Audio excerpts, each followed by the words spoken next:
The story begins in a gloomy dungeon. Its walls are covered with mold, and a series of barred chambers extend far into the darkness. Terrifying monsters with scarlet eyes roared, bearing fangs and claws. Blood spreads in bright stains across the cracked stones of the dungeon. A palm covered in blood collapses onto the same stones. Seo Juhong drags himself across the floor, cursing at some old man, and wondering how this could have happened to him. The scaly body of the monster leisurely dragged after him with a distinct rustle, while Seo Juhong gloomily remarks that he just can't die this way here. A giant snake opens its monstrous maw, wriggling its tail and preparing to swallow it. Angrily staring at the approaching monster, Seo Juhong wonders when it all went wrong. His first guess was years ago. He recalls that in the year 2025, in a flash of blinding light, the so-called tombs appeared on Earth. Crowds of people gather around an ancient-looking structure. The tombs were accompanied by earthquakes, but relics were found in their depths. Scattered on the white surface are various relics, such as a golden knife or a stiletto. They change the world. A man easily slices through a car with a sword, while another preaches to a multitude of attentive people. The relics empowered them and changed their lives. 3 men with mining equipment make their way through dark corridors, looking back with hope and fear. They are hunting for relics. Seo Juhong, who has also joined the search, stares in disbelief at the glowing cube hovering above the pedestal, a potent relic. He gleefully grabs the cube, knowing for sure that with such loot, he can start his life with a clean slate. Seo Juhong peeks out from behind the ruins to see the military keeping an eye on the archaeologists, and realizes that he will no longer be allowed to use the relic. He recalls that he was recognized afterward and got a job at TCVM Corporation, and Director Kwon Tae-jun promised to help. With a bag full of jewelry, Seo Juhong escapes from the firing soldiers. A new job for the corporation involves plundering tombs. Director Kwon sits in front of a pile of glittering relics with a greedy smile. With them, he had achieved the status of the strongest man in the world within a few years. Other archaeologists see Seo Juhong off with gloomy looks. They think he's trash, but he just keeps working to survive. Seo Juhong recalls how Director Kwon sends him on another assignment with a few colleagues to a perilous place. Director Kwon grins sinisterly, knowing that he sent all the team members to the other world at once. The giant snake lunges at Seo Juhong, and he ducks lower, shrieking and barely avoiding the blow. With a bloody hand, he grabs a random rock from the ground in a vain hope. The stone hits right in the monster's face, but bounces off the dense scales and flies away. Seo Juhong yells at the snake in rage, blaming it for the team's death. Wounded, he continues to provoke the monster, claiming he will tear it from the inside out. The snake opens its mouth, displaying a row of sharp fangs as Seo Juhong continues to curse Kwon Tae-jun. With fury in his eyes, he asks if this suffering will continue even after his death. The moment the monster is already looming over Seo Juhong, preparing to swallow him, an unfamiliar voice orders him to shut up. The snake seems to recognize this voice and immediately raises its head to its source, momentarily forgetting about the one it just almost ate. Seo Juhong turns his head, wondering with suspicion and irritation what this is even about. While the monster is calm, the conversation continues. The stranger wonders how someone can hear him, but Seo Ju-hyun claims it's not the first time. He tries to threaten, ordering the voice to remove the snake and let himself go away. But the man only asks, does Seo Juhong really think he can survive in this wounded body, can last like this, without legs? He remains tensely silent, his eyes downcast. It is clear that he is in doubt himself and has nothing to say. As the monster looms over Seo Juhong once again, the voice says goodbye to him, regretting that even with his rare abilities, he couldn't make it in the new era. Gritting his teeth, Seo Juhong snaps back, saying that the unknown interlocutor doesn't know anything about him and that he wouldn't live like this if he had the chance. Lashing out harder, he reiterates that he doesn't want to live like this. And then, looking directly at the monster, grunts and promises that he'll get revenge on Principal Kwon. With a flash of white light, the snake stops for a moment, and the voice laughs, stating that Seo Juhong can't do that. Squinting over the bright flash and carelessly wiping the blood from his face, he hears the stranger promise to give him a chance. In a ray of white light, a four-eyed bird like a crow opens its wings, while a voice orders Seo Juhong to be the best at something this time. Seo Juhong opens his eyes again, wondering what that just was. And was the bird itself a high-level relic? He drops his gaze to his hands resting in his lap and cries out in amazement. In shock that his recently missing limbs are okay, he jumps up suddenly. As he looks around himself and wonders what happened, he notices that the other wounds have disappeared as well. Puzzled, Seo Ju-hong turns around, trying to figure out where he is now. Other people, including police officers, look at him with bewilderment and annoyance. Seo Ju-hong already realizes that it's a police station, but that doesn't help him understand what's going on around him at all. The cop irritably calls him out, reminding him that he was actually asking for personal information and noting that they can't afford to breeze by. Seo Ju-hong mumbles that he understood everything, while the policeman, staring at the computer screen, asks him about his name. But a few times, the repeated question flies between Seo Ju-hong's ears as he ponders whether what he saw was a dream or a hallucination. The policeman offers to finish and disperse, while the other remarks that he has not been home at all this year, 2025. Seo Ju-hong's eyes widen with realization when he hears the current year. He looks around nervously, thinking this can't be happening, while the tired policeman covers his face with the palm of his hand. Finding a glance at the electronic clock, he realizes that it is indeed the 1st of January in the year 2025. The yellow-jacketed schoolboy here seems familiar to Seo Ju-hong, and he recalls that there was such a thing. They had a fight, and it went to the police. Clenching his fists, he slowly begins to accept what has happened to him. Though looking unseeingly in front of him, I still wondered if he had really gone back 15 years. Remembering the voice's admonition to become the best at something, he shudders at the realization. The world outside the windows of the police station is now the most ordinary pre-relic world, with people scurrying along the street and going about their business, whereas divine relics rest untouched in their tombs, floating serenely above pedestals. With a gambling fire in his eyes, Seo Ju-hong realizes that this is his chance. He can get his hands on these relics. Images of the valuable things he has found flash before his eyes. Using his accumulated knowledge and skills, he can ransack the tombs from the beginning. Stretching her lips in a broad smile, Seo Ju-hong laughs with anticipation and relief. Looking in front of him, he can't help but wonder, what will happen then? Seo Ju-hong confesses that after what happened, he didn't believe that anything else could surprise him. But first, a tomb was found, making even a professional like him shiver with fear. The snake-shaped monster slowly swayed. Secondly, the last mission turned out to be a trap. Kwon Tae-run looked at him with a wicked grin. Third, still at the police station, Seo Ju-hong admits that right before his death, he went back 15 years. With a slightly nervous smile, he notes that even though it's unclear how this is possible, this is his chance to get his hands on the relics before anyone else. An annoyed voice asks if Seo Ju-hyun is listening at all, causing him to turn around. The disgruntled woman accuses him of taking everything lightly, drifting in the clouds, and not paying attention to the investigators. She exclaims that Seo Ju-hong hit her schoolboy son and actually could have carelessly crippled him. While he frowns, thinking how much it all pisses him off, the woman offers two options to solve the problem: compensation or jail. Seo Ju-hong's recollection of this situation is clear even now. He remembers the schoolboy coming at him, shouting insults and picking a fight. He believes that everything was planned, and then all he had to do was get down on his knees and beg for forgiveness and a reduction in the amount of compensation.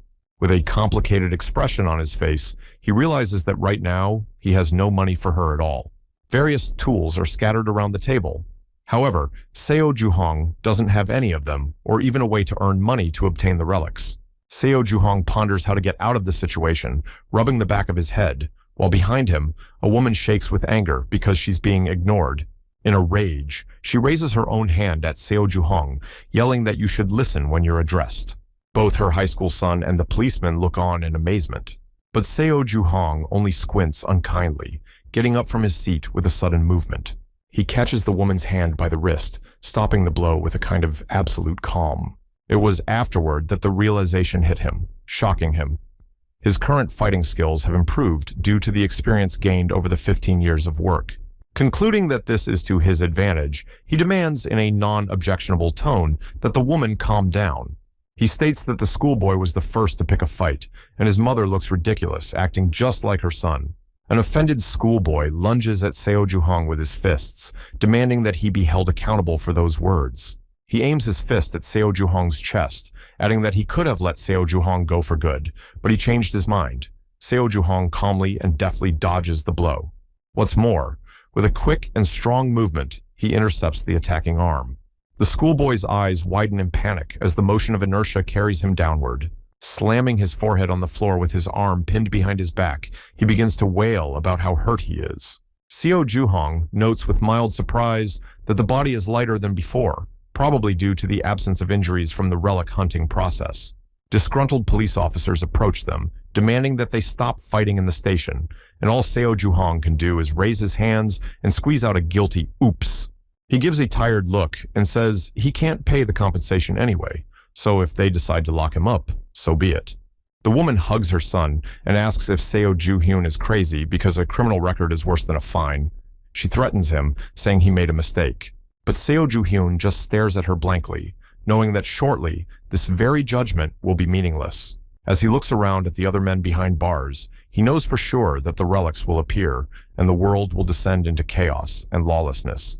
Leaning against the wall of his cell, Seo Ju-hong stares pensively into the distance. He's thinking that just being good at fighting isn't enough. He has to find the money to find the relics somewhere. Lowering his eyes, he ponders what he should do in such a situation. An incomprehensible purple glow causes him to stir. An incomprehensible text pops up in front of his eyes, addressing him by name and title. Seo Ju-hong smacks himself on the head while swearing, deciding that his eyesight is failing him, and it's all a hallucination. However, the text doesn't progress, and it becomes clear that a relic is involved. Or maybe it was that bird that set it up. Looking around nervously, he furiously accuses the raven of following him and asks what exactly he did. But instead of the expected response, translucent panels of the same purple hue unfolded around the astonished Seo Ju-hong. A window with the basic skills of a Tomb Raider appears in front of him. Seo Ju-hyun notices that it looks like a game window. He tries to punch the window, accusing the raven of treating human life as some kind of toy, but his fist goes right through. A flash of purple catches his attention, and grumpily wondering what the big deal is now, Seo Ju-hong turns his head to another window. He sees the assignment in the window, and while he's studying it, a policeman approaches the camera, demanding that Seo Ju-hyun keep his voice down. He agrees. Immediately, he realizes that he is the only one who can see the purple panels, despite their glow and bright color. On the floor near the grate, Seo Ju-hong can make out an insect. Just as the skill description claimed, his gaze picks up any details within a short distance. He recalls that the same ability was bestowed upon him by an archaeological relic, which allowed him to extract the most valuable item from a pile of others. It makes him wonder if all his old skills are within that skill window and whether he will be able to unlock new ones. Concluding that if all his skills are out the window, there's no point in him going after an archaeological relic, which is quite convenient. However, it also makes one wary. We don't know what the raven was up to, and relics don't help people for nothing. Suddenly, Seo Ju-hong is called by name by a cheerful-looking man standing in the hallway. He had come to fetch him. They continue their conversation on the porch of the police station, where the man states with conviction that the schoolboy is a hardened criminal himself. He adds that he'll take care of everything himself, and Seo Ju-hyun isn't the only such victim. Seo Ju-hyun thanks him with a smile. Detective Kim Jung suggests that Seo Ju-hyun must be scared of jail, recalling how Kim Jung took him in when he was orphaned. Looking at Kim Jung, Seo Ju-hyun thinks about how he didn't notice how young he looks now. He calls out to his companion, saying he wants to ask him something. Kim Jung turns around. Seo Ju-hong wonders if there have been any reports of the paranormal. Still, all he gets in response is a worried question about whether he's drunk. After a bit of thought, Kim Jong replies with a joke, and Seo Ju-hyun is relieved to realize that the relics haven't been heard from yet. Kim Jong pats him on the shoulder and tells him to go home and rest. Standing amongst the people, Kim Jong waves goodbye to Seo Ju-hyun while he thinks about the fact that while the tombs haven't appeared, nothing has changed in the world. With a smile as he says goodbye to the detective, he realizes it's time to take action. With his skills, the chance of success is high. Turning down a narrow alley, Seo Ju-hong notices that the problem is the lack of money. The best relics were originally in other countries. He's just thinking about how to pay for the flight when someone calls out to him. It's a group of 4 guys, with the main one wondering why Seo Ju-hyun, being the youngest, doesn't work harder than the others. The same one rounds his eyes in amazement before realizing that he has just found a way to make money. With a demonic grin, he looks at those approaching, clearly not planning anything good. Park Gyeongtae, the chief among them, mockingly remarks that Seo Ju-hong must have no respect for them if he's in no hurry to bow. Toth recalls that Park Kenthe used to be a street hustler, but now works as an art dealer, having opened a gallery with his sister. Seo Ju-hong had moonlighted for them while he was still in school, hauling boxes, but they wouldn't let him go afterward, and he had to hump like that until he was 25. Seo Ju-hong drags another box, ducking from a slap. He works as hard as everyone else, but he is not respected at all. While one of Park Kenthe's entourage shouts threateningly at Seo Ju-hong, the latter thinks he's been treated like a dog. And afterward, without thinking long, without further ado, punches this guy in the face.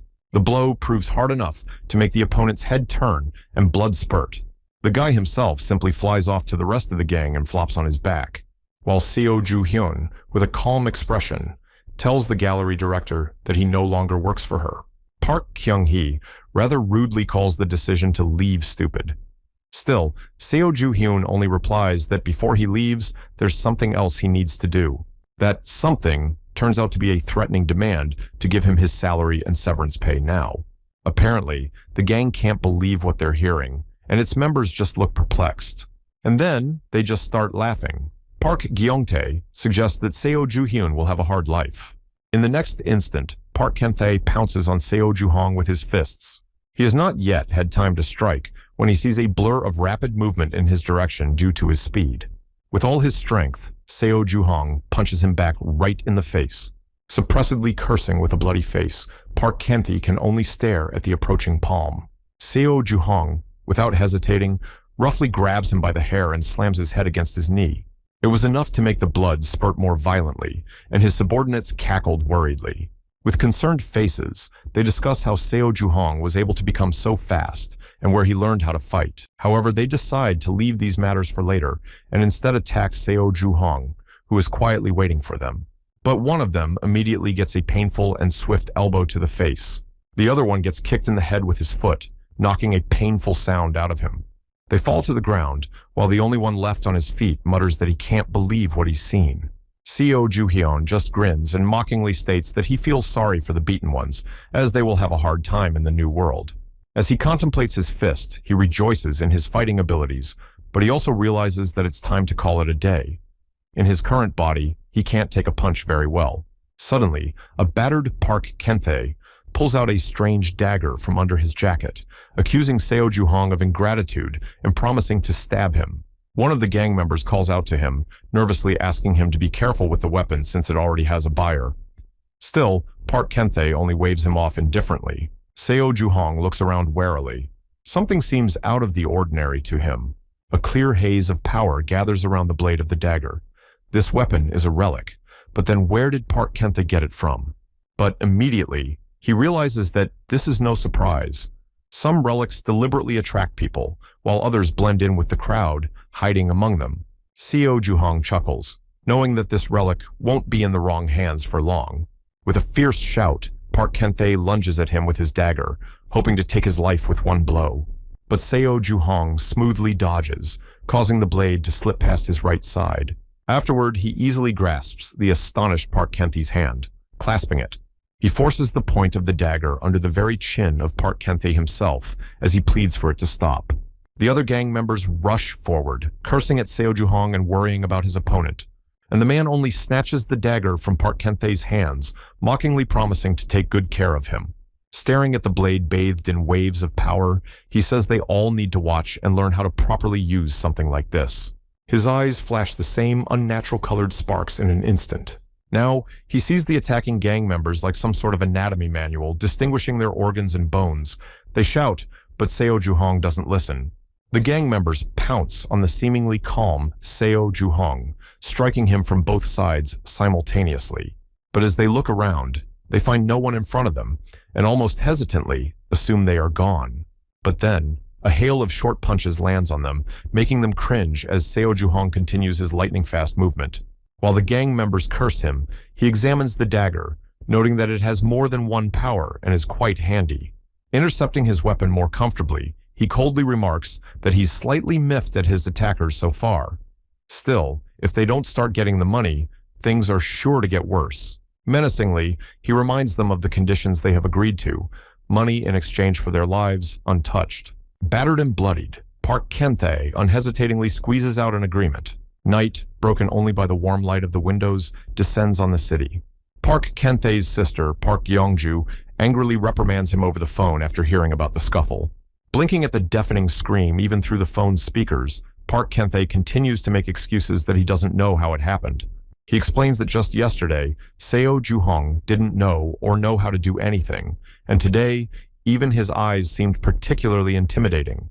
Park Gyeongju sighs tiredly and clarifies the amount of money Seo Ju-hong took with him.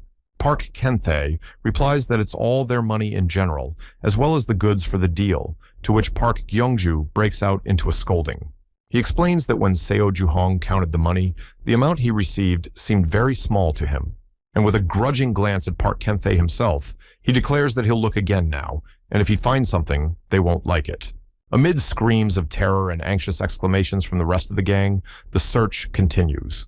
Seo Ju-hong finds the Buddha statue and, holding it in the palm of his hand, figures it must be worth a lot, while Park Gyeong-tae begs him not to take it.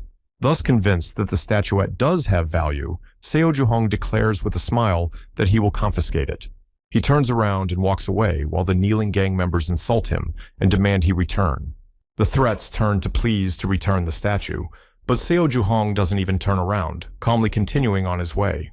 To this, Park Gyeongju responds with a grim expression, issuing a short demand to return it. With a confused expression on her face, Park Kentae foolishly asks her to repeat herself, to which Park Gyeongju no longer calls them all fools, so briefly and politely, and demands the statue back immediately. Behind the counter, the appraiser tells Seo Ju-hong that this Buddha is not worth 50,000 won, advising him to just put it somewhere at home. Waving his palm, he assures that he realized at first sight that no one would buy such a thing, while Seo Ju-hyun just looks confused. Seo Ju-hyun mentally remarks that it's weird how Park Kentae tried to return this thing since it turns out to be worthless. He rambles down the shopping alley, yawning and examining the signs lazily. Lowering his gaze to the statue, he remarks that he thought it was worth a lot and attributes his mistake to his lack of knowledge about archaeological relics. Suddenly, a strange, dark energy begins to emanate from the Buddha, swirling with puffs of smoke. A game-like screen appears in front of Seo Ju-hong, informing him that there is some suspicious entity in that statue. Wondering if there's really something hidden inside, he tries to inspect the thing and flick the message box away at the same time. Shaking it to see what's inside, Seo Ju-hong finally realizes the reason why Park Gyeong-tae was so worried. Taking out a dagger, Seo Ju-hong is about to open up the Buddha with a smile and see what's in there. With a few quick and spectacular blows, he cleaves the statue, scaring the occasional worker behind his back. Along with the shards, a seemingly ordinary water bottle falls and rolls to the floor. But Seo Ju-hong, picking it up, immediately recognizes the contents. It is a liquid drug that was used by dropping a little of it on tobacco. Realizing how expensive it is, he looks around nervously, trying to see if anyone has seen it, but overlooks the employee behind him. Walking down the street and looking at the bottle, Seo Ju-hong wonders, what if there is such a surprise hidden in each of the gallery's hundreds of exhibits? And so he dials Detective Kim Jung's number, with a smile to clarify a few things with him. Returning home at sunset, he hears that the reward for information on drug smuggling is 100 million won. Meanwhile, Park Gyeongju nervously tries to justify herself to someone she calls the principal and covers up the fact that she lost the Buddha. Her interlocutor shouts angrily at her, and Park Gyeongju wrinkles her nose tiredly. As the gallery employee glances nervously at her, she apologizes again and promises to get in touch later. And then, as soon as the call is cut off, he immediately swears at the mysterious interlocutor, wishing him all the worst. When she hears the door open, she turns around, thinking it's Park Kentae and his gang. It does turn out to be him, but only in handcuffs, accompanied by detectives, causing Park Kenju to gape in astonishment. A rather pathetic-looking Park Kentae voices the obvious. They are in huge trouble. But Park Gyeongju doesn't understand anything and asks what it all means. The detective, showing his ID, calmly replies that there is a statement about drug trafficking here, to which Park Gyeongju mumbles incoherently. But Detective Kim Jeonu is only amused at how this excuse is like any other and shows the statue bottle as evidence. He assumes that other such bottles are kept in the warehouse, and judging from Park Gyeongju's nervous reaction, his guess is accurate. And, let it worry her that law enforcement even knows about the warehouse, she reassures herself that each one is locked with an access code. So she feigns innocence and tells Kim Young to his face that she knows nothing about it and that she needs more evidence to convict her. Angrily, she compliments that even the police don't have the right to interfere in someone's business like that.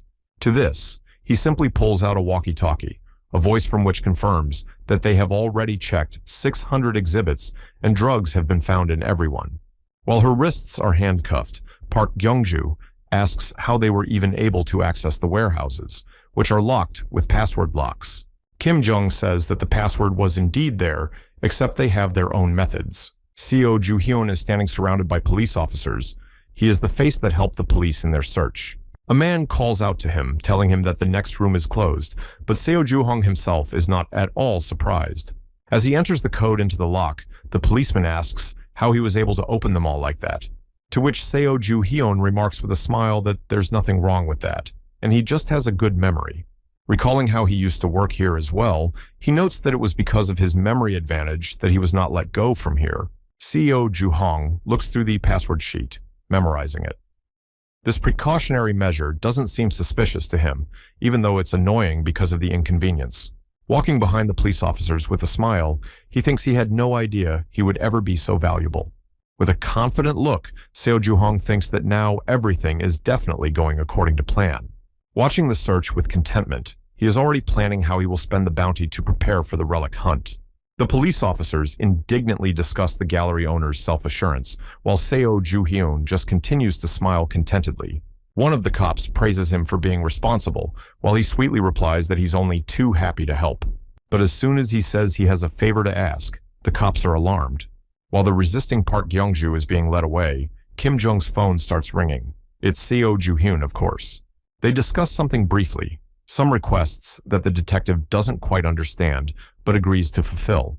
He calls out to the departing Park Kyung-ju, who casts a furious look at him, and with a smile, he hands the phone to her, explaining that his assistant wants to give her something. Seo Ju-hong's voice is heard from the phone, complaining that Park Kyung-ju should have treated his employees better. And as he continues talking, Park Kyung-ju realizes who helped the police and blames him for it. With a smile, he adds that it would be worth changing passwords more often, at least every 6 months, and ends the conversation with a simple wish to have a good time behind bars. As Park Kyung-ju is led onward, she, sputtering with saliva, promises to take Seo Ju-hong's life and calls him ungrateful. By the time it's all over, it's a deep night outside. Seo Ju-hong walks down the dark street, thinking that this is really busy, distracted by the sound of notifications on his phone, causing him to pull it out and see what's up. It's a message from Kim Jung, who praises Seo Ju-hyun, says he'll get the money soon, and warns him not to spend it all at once. Seo Ju-hong notices with a smile how worried he is, but thinks that once he gets to work on the tomb looting, he won't have to worry anymore. Remembering Kwon Tae-jun's face, Seo Ju-hong promises that he'll definitely find them faster than him. Suddenly, an unusual sight stops him in his tracks. Frozen at the edge of the road, he looks at the spot where his house should be but doesn't recognize it. Instead, something huge rises from the ground in rivers of dust and dirt. The entire neighborhood has been replaced by a monumental tomb, and the people watching are panicking, cursing, and crying. Some are trying to get answers from the military, while others are trying to calm a crying baby. Seo Ju-hong walks around the gathered crowd, looking around tensely for something. Throwing a grim look, he thinks he can understand all these people, but they're going to have to get used to it. It's only going to happen more and more often. Seo Ju-hong is in the warehouse, pressing the phone to his ear. This is how he was informed of the incident last time. But as he returns, he sees all the same identical houses intact. He exhales, glad that it's all nothing more than a delusion, but what it really means is that someone managed to clean out the tomb that used to be there in just a few hours. Looking around at the gathered people, Seo Ju-hong assumes that this certain someone is among them now, but decides that he can't reach the relic this time. A shout startles him, and he turns around. Someone is desperately pleading with him not to open fire. One man in the crowd is pointed at by a soldier's gun. Seo Ju-hyun realizes that his neighbor Kim is now in the crosshairs. The soldier, however, irritably orders everyone to stay where they are, threatening reprisals otherwise. Unable to endure such a thing, Seo Ju-hong kicks him in the chin without any warning, sending him flying. The people talk shockedly while Seo Ju-hong rudely asks if the soldier is in his right mind, since he drew his weapon. And afterward, he calmly greets Kim, saying it's been a long time since they've seen each other, and notices that he hasn't changed at all. The soldier slowly rises, and Seo Juhong wonders carelessly if he has come to his senses now. And he apologizes with a frightened look on his face. He admits that he doesn't understand what suddenly came over him. But Seo Juhong only waves it off and instead asks to be told why the army was here so quickly. At the same time, he asks if anyone tried to get into the tomb, and the soldier mumbles something about not being allowed to tell. But Seo Juhong didn't really need his answer. He already realized that, of course, they were trying, which means we have to get ahead of them.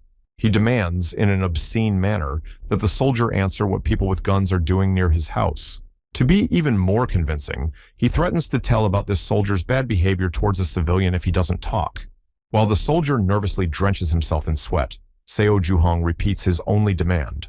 All he wants is to know the purpose of their being here. To which the soldier replies simply, their goal is to destroy the tomb by removing a sure thing from inside. He also assures that there is nothing to worry about.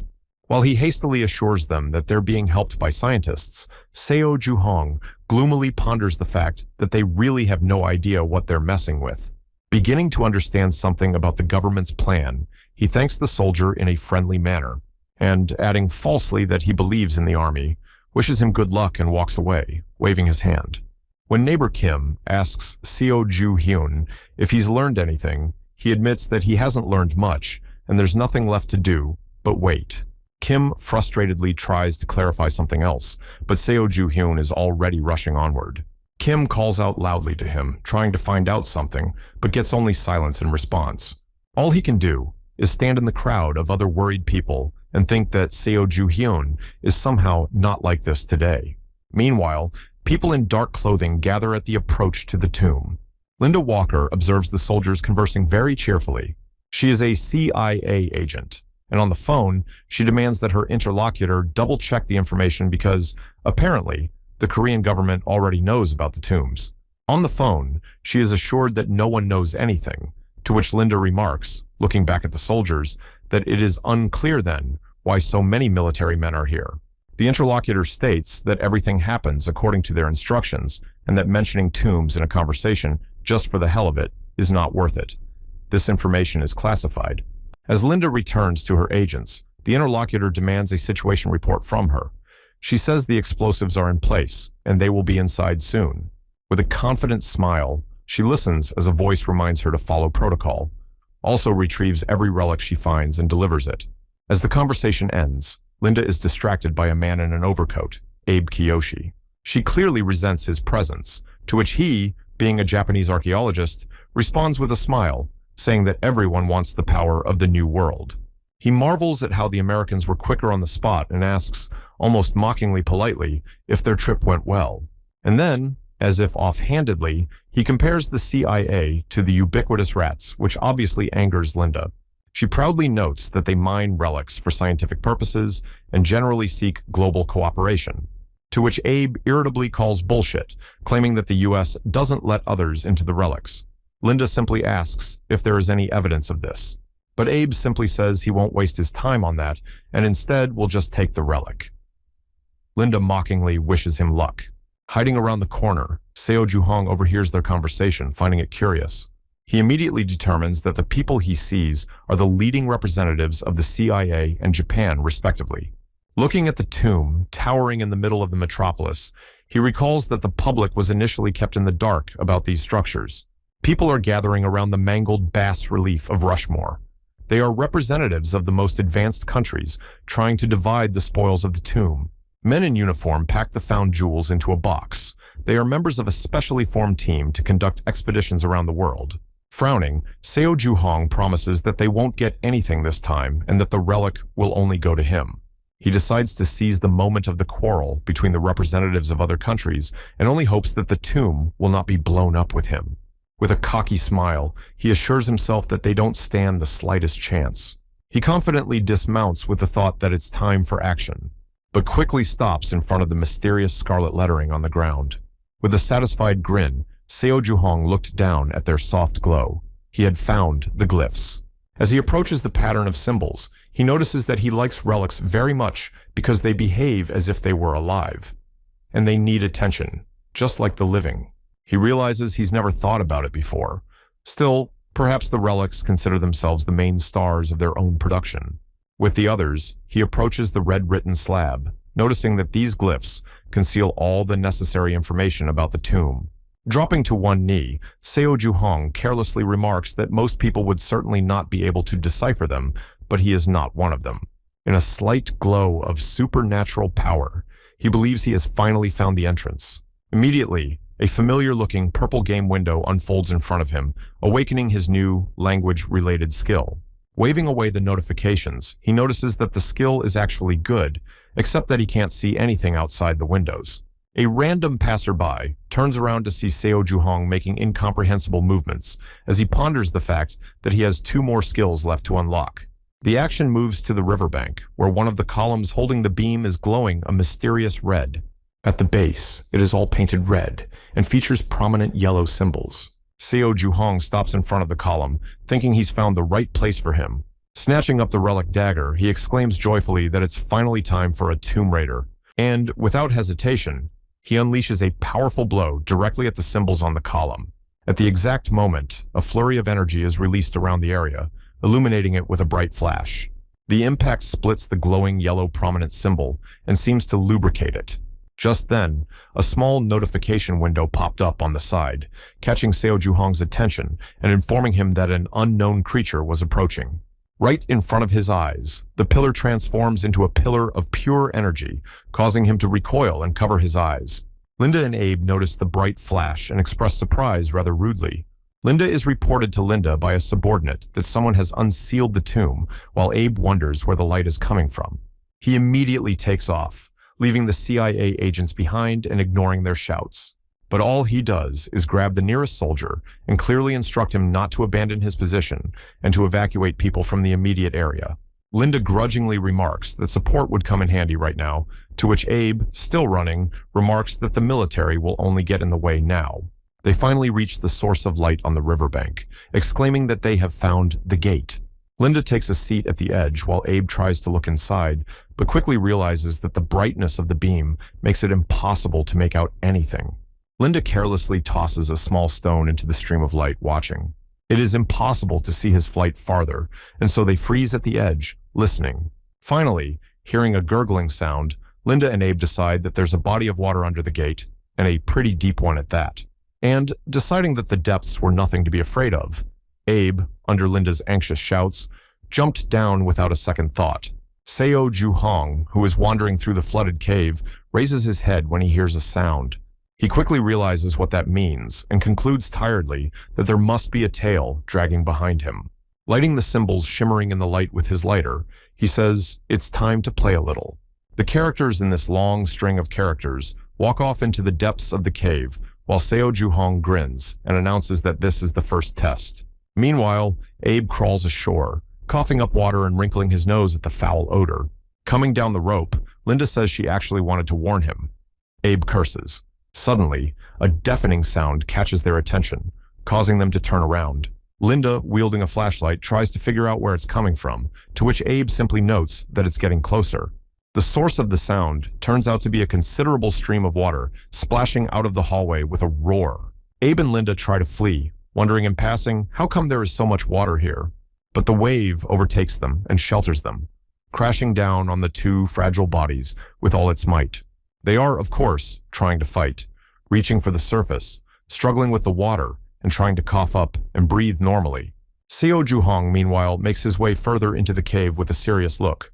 When a soft glow touches his face, his eyes flash with determination. He had finally found what he was looking for. This cave leads him to a small, quiet lake, filled with glowing water. Seo Juhong lowered his gaze to the dagger, pondering that he was right to bring it with him. With a loud splash, he drops the weapon into the lake bed, raising a pile of spray. After receiving the offering, the water in the lake begins to bubble, swirling with a whirlpool. Finally, from the very depths, a giant white snake rises up, staring intently at the little man in front of him. But instead of attacking, it opens its mouth and voices a riddle. The snake says that the blade thrown into the water has not disappeared. Opening her mouth wider, she displays 2 similar daggers on her tongue. She offers to choose which one belonged to Seo Juhong. silver, or gold? But the man chuckles. He knows the fairy tale from which this riddle comes, and he knows the correct answer. Examining the giant serpent, Seo Juhong notes that the story is as old as the world and has been passed down to their time in the form of a fable about a woodcutter and Mercury. With another glance at the daggers in the monster's mouth, he assumes everyone has heard her, and everyone knows what to do. Already knowing that the relic will belong to him, he replies with a bold smile that his weapon is neither. The snake slams its mouth shut and echoes Seo Juhong's answer questioningly. And when she opens her mouth again, the very blade that was thrown into the water is already on her tongue. Seo Juhong hesitates for a moment. He recalls that the hero of the fable should recognize his weapons at this point and receive all three as a reward for his honesty. He squints, however, and realizes that this time it's not so simple. So Seo Juhong honestly replies that this dagger looks like his, but he's not quite sure, and so he asks for a closer look. Snake agrees. Seo Juhong reaches his hand inside the snake's mouth, as if he isn't afraid in the slightest. His fingers cover the hilt of the weapon, closing tightly on it. However, as he grabbed the weapon, he let it with a jerk, cutting through the scales on the snake's neck. Seo Juhong jumps aside just in time as the snake reaches for him, questioning why he's doing this since he's about to get his reward, to which he replies that it's just the first rule of Tomb Raiders. Peering at a snake crawling ashore, he explains, "You can never trust relics because they are pure evil." Seo Juhong asks, who can guarantee that his reward isn't a curse? Snake, sticking out his tongue, asks in surprise how he knows so much. Seo Juhong recalls a newspaper that talks about a serial killer. This is the man who took the relic from this tomb 15 years ago. Gripping his dagger tighter, Seo Juhong says that he knows more than he seems to, and he's sorry that the test of honesty turned into this. Without further ado, he pushes himself off the ground to soar into the air, and lands on the back of the snake's head, driving the weapon deep into the light-colored scales. Clenching his teeth, Seo Juhong suggests that the snake reap what it has sown. With sparks of fire in his eyes, the monster angrily asks if Seo Juhong thinks that the snake will now become his servant. Mentally drawing a man approaching the relic pedestal, Seo Juhong observes that it's not enough to just pass the test and get the rare item. Others bow before the drawn man and his sword, recognizing its power. For this purpose, it is necessary to establish a connection with the relic, kinship. Wounded and exhausted people gathered in the alley. They were poisoned by the hatred of the relics, manifesting itself in the form of curses and disease. Seo Juhong looks at Director Quan doubtfully. He has an artifact that gets rid of curses, and that's a reason not to leave him. Plunging the dagger deeper into the snake's skin until the monster begs for mercy, Seo Juhong notes that it's not always possible to befriend the relic. With a shadow on his face, he adds that sometimes it is necessary to subdue them, and wonders if the snake is really willing to surrender so quickly. The serpent hisses and thrashes, desperately begging for an end to its suffering. With an evil grin, Seo Juhong replies with a refusal, saying it's too little. He thrusts the dagger in even deeper, pressing down with all his might and promising to crush the will of the relic. Recalling the soldier at the entrance to the tomb, Seo Juhong explains that relics are more challenging to control than ordinary things, as they are ready to absorb the will of the possessor. A man with open hands salutes a shining sword, representing friendship, one version of the relationship with relics. The woman grimly clutches the weapon tightly, representing dominance. The second option is a rigid submission to the artifact. A group of people hold their tools quietly, using them. It's compatibility, the strongest bonds from shared ideas and interests. A girl shows others a relic she has found. Like most, she tries to befriend it so she can use it. In a gloomy hospital room, a visitor sits by the bedside. These are all the consequences of using relics that don't share the host's values. Seo Juhong clings to the snake's back, shouting that in this life, he won't waste time on unreliable friendships and will simply force the relics into submission. With a fierce look, he threatens the snake that if it disobeys, he will simply destroy it because a replacement will not be so difficult to find. The snake cries out desperately in pain and asks how this is so, since people should desire and honor those like her. The rays of bright light make Seo Juhong stand up and squeeze his eyes shut. And then, with a splash of water, the monster dissolves into that light. A beautiful golden axe remains in Seo Juhong's hands. He did it. Reacting to this, a box immediately pops up on the side, notifying you that you've unlocked a new skill that allows you to collect information about tombs. Seo Juhong immediately turns to him, noting that it's great that he got something new, but he still has one free slot. Just then, another window flashes nearby, involuntarily drawing attention to itself. It announces Seo Juhong's new rank and talents. Unhappy that the conviction has gotten lower, Seo Juhong is quickly humbled, however, as he decides that he doesn't need to be friends with the relics anyway. He is distracted by the voices of other archaeologists already getting closer to the center of the tomb. While Linda and Abe, muttering that everything is just as the prophecy says, run out to the lake, Seo Juhong hides in the shadows behind a rock. Abe snatches a red bottle from his pocket as Linda anxiously asks him what he's going to do.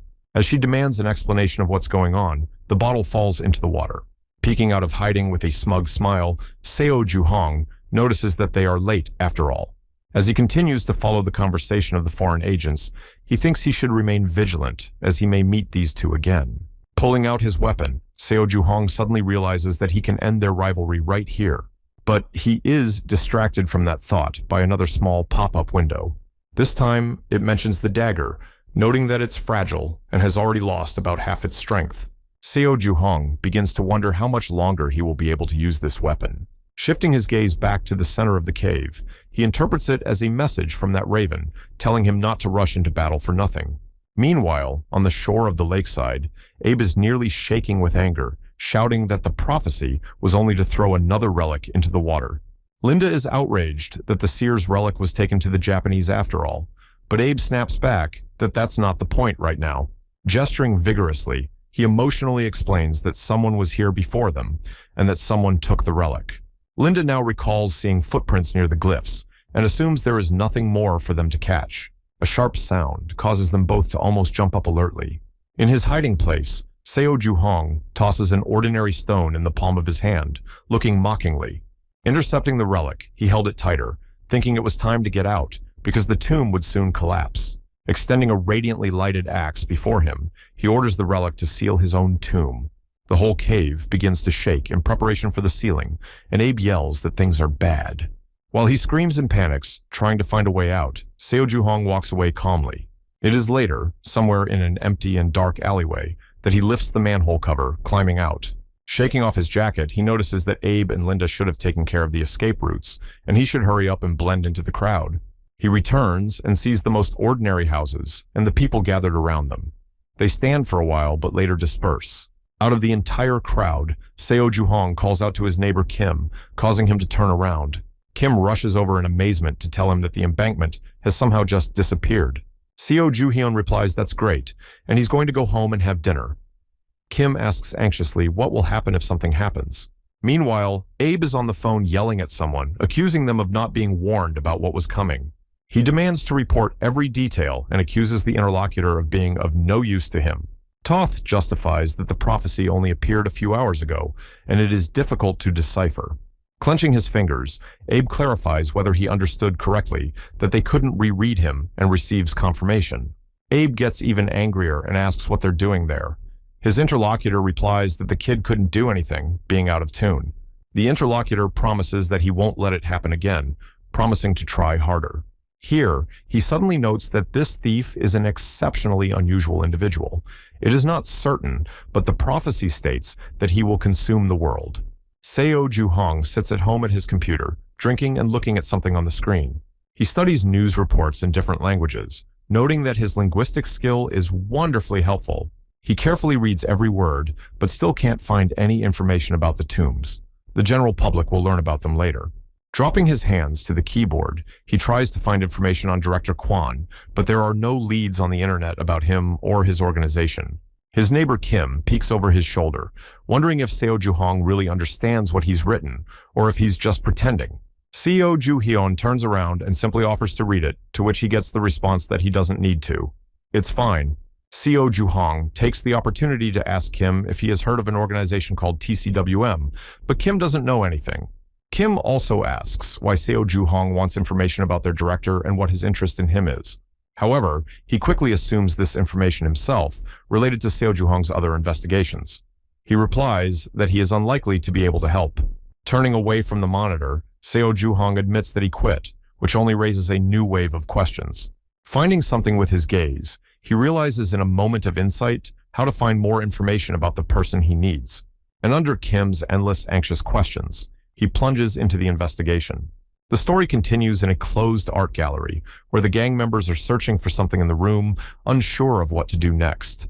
Left without a boss, they are unsure of how to make a living now. One of them hastily lights a cigarette and blames Seo Ju-hong for all of Seo Ju-hong's problems, promising to deal with him as soon as he sees him. Others enthusiastically support it and suggest that we should actually go out and find it and punish it. The one who originally brought up revenge smugly claims that he's actually always right, and they need to get even for Park Kenthe. Suddenly, he hears a call and casts a disgruntled glance at the phone screen.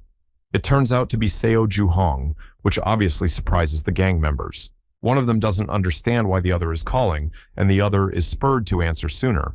Eventually, the leader of the gang's remnants picks up the phone and makes it clear he's listening, to which Seo Ju-hong irritably asks if his interlocutor couldn't hurry up.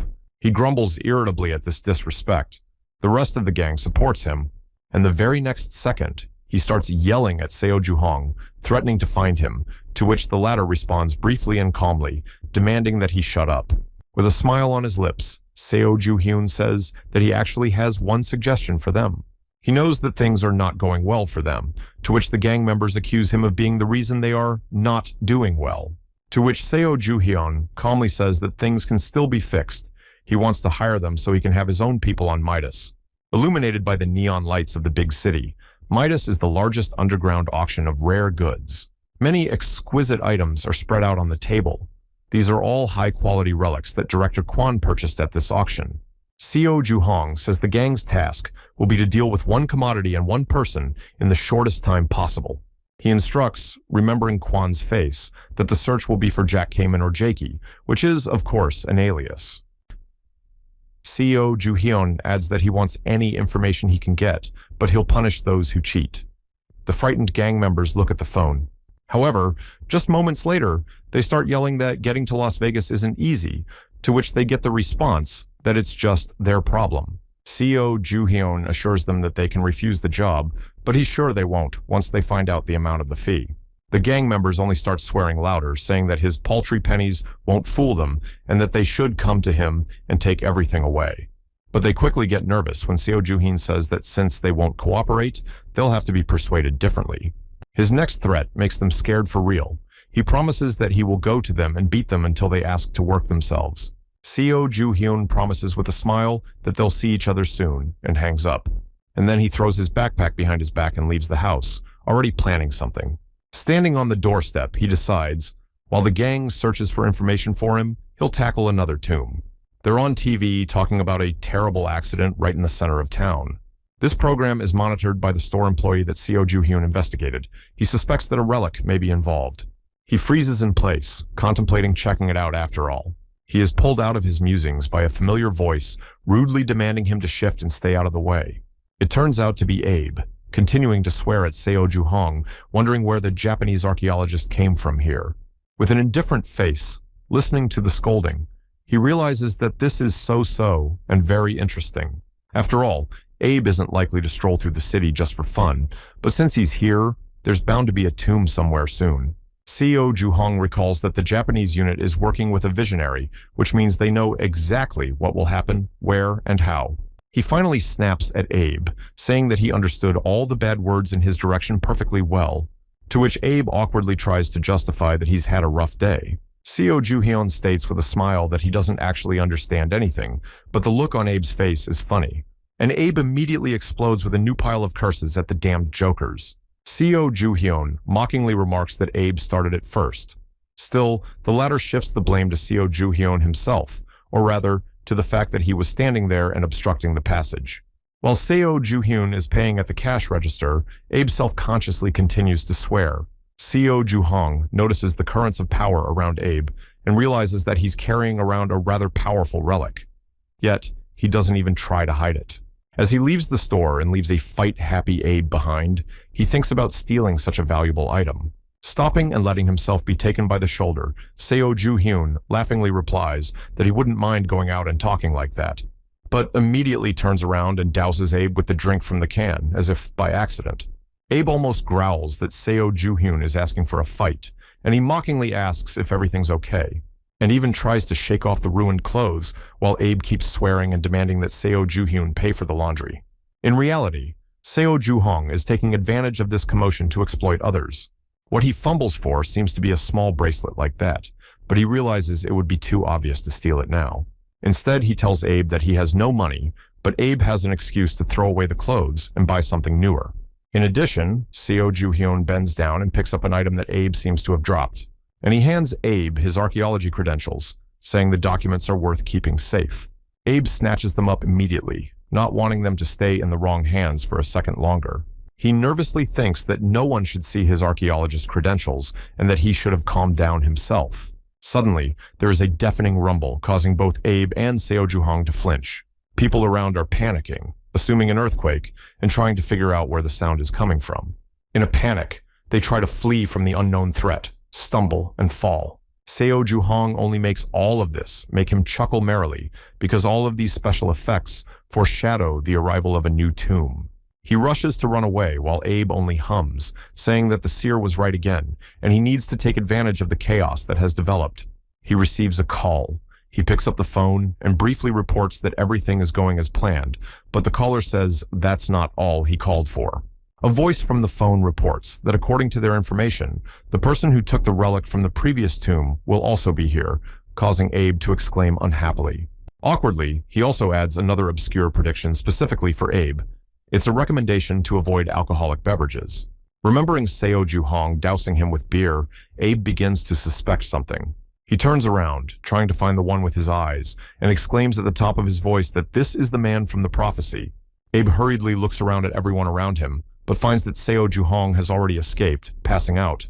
He runs, informing his phone caller that he must stop Seo Ju-hong, and to do so, he needs every last detail from the previous prophecy. Meanwhile, Seo Ju-hyun is already in another place, looking around carefully. He looks worried, even admitting that he's uneasy. As people continue to flee amidst the wreckage, he goes to meet the danger. However, he believes this relic will be challenging to deal with. Its character is obviously complex.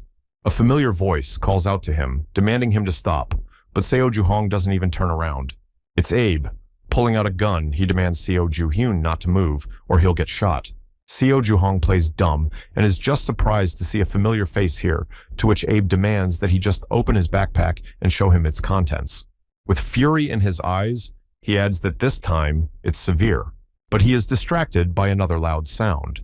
In contrast, Seo Ju-hong is distracted by the windows popping up around them with information that something unknown is approaching them.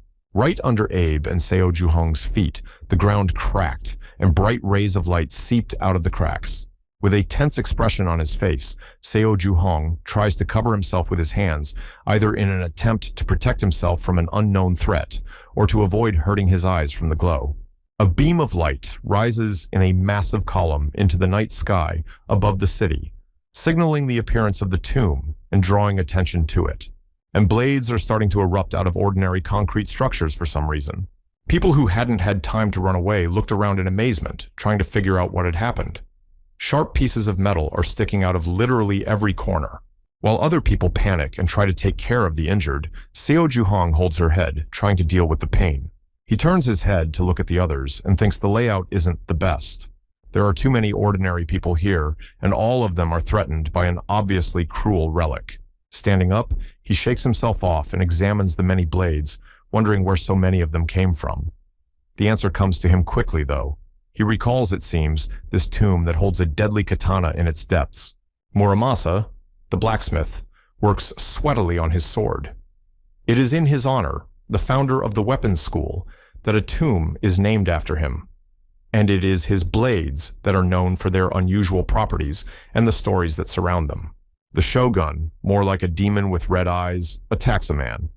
Wanting power over all of Japan, he gets a cursed weapon made especially for him. The soldiers gather by destroying the blades. There have been too many accidents and deaths in the Shogun dynasty associated with them, so it's only the most logical step.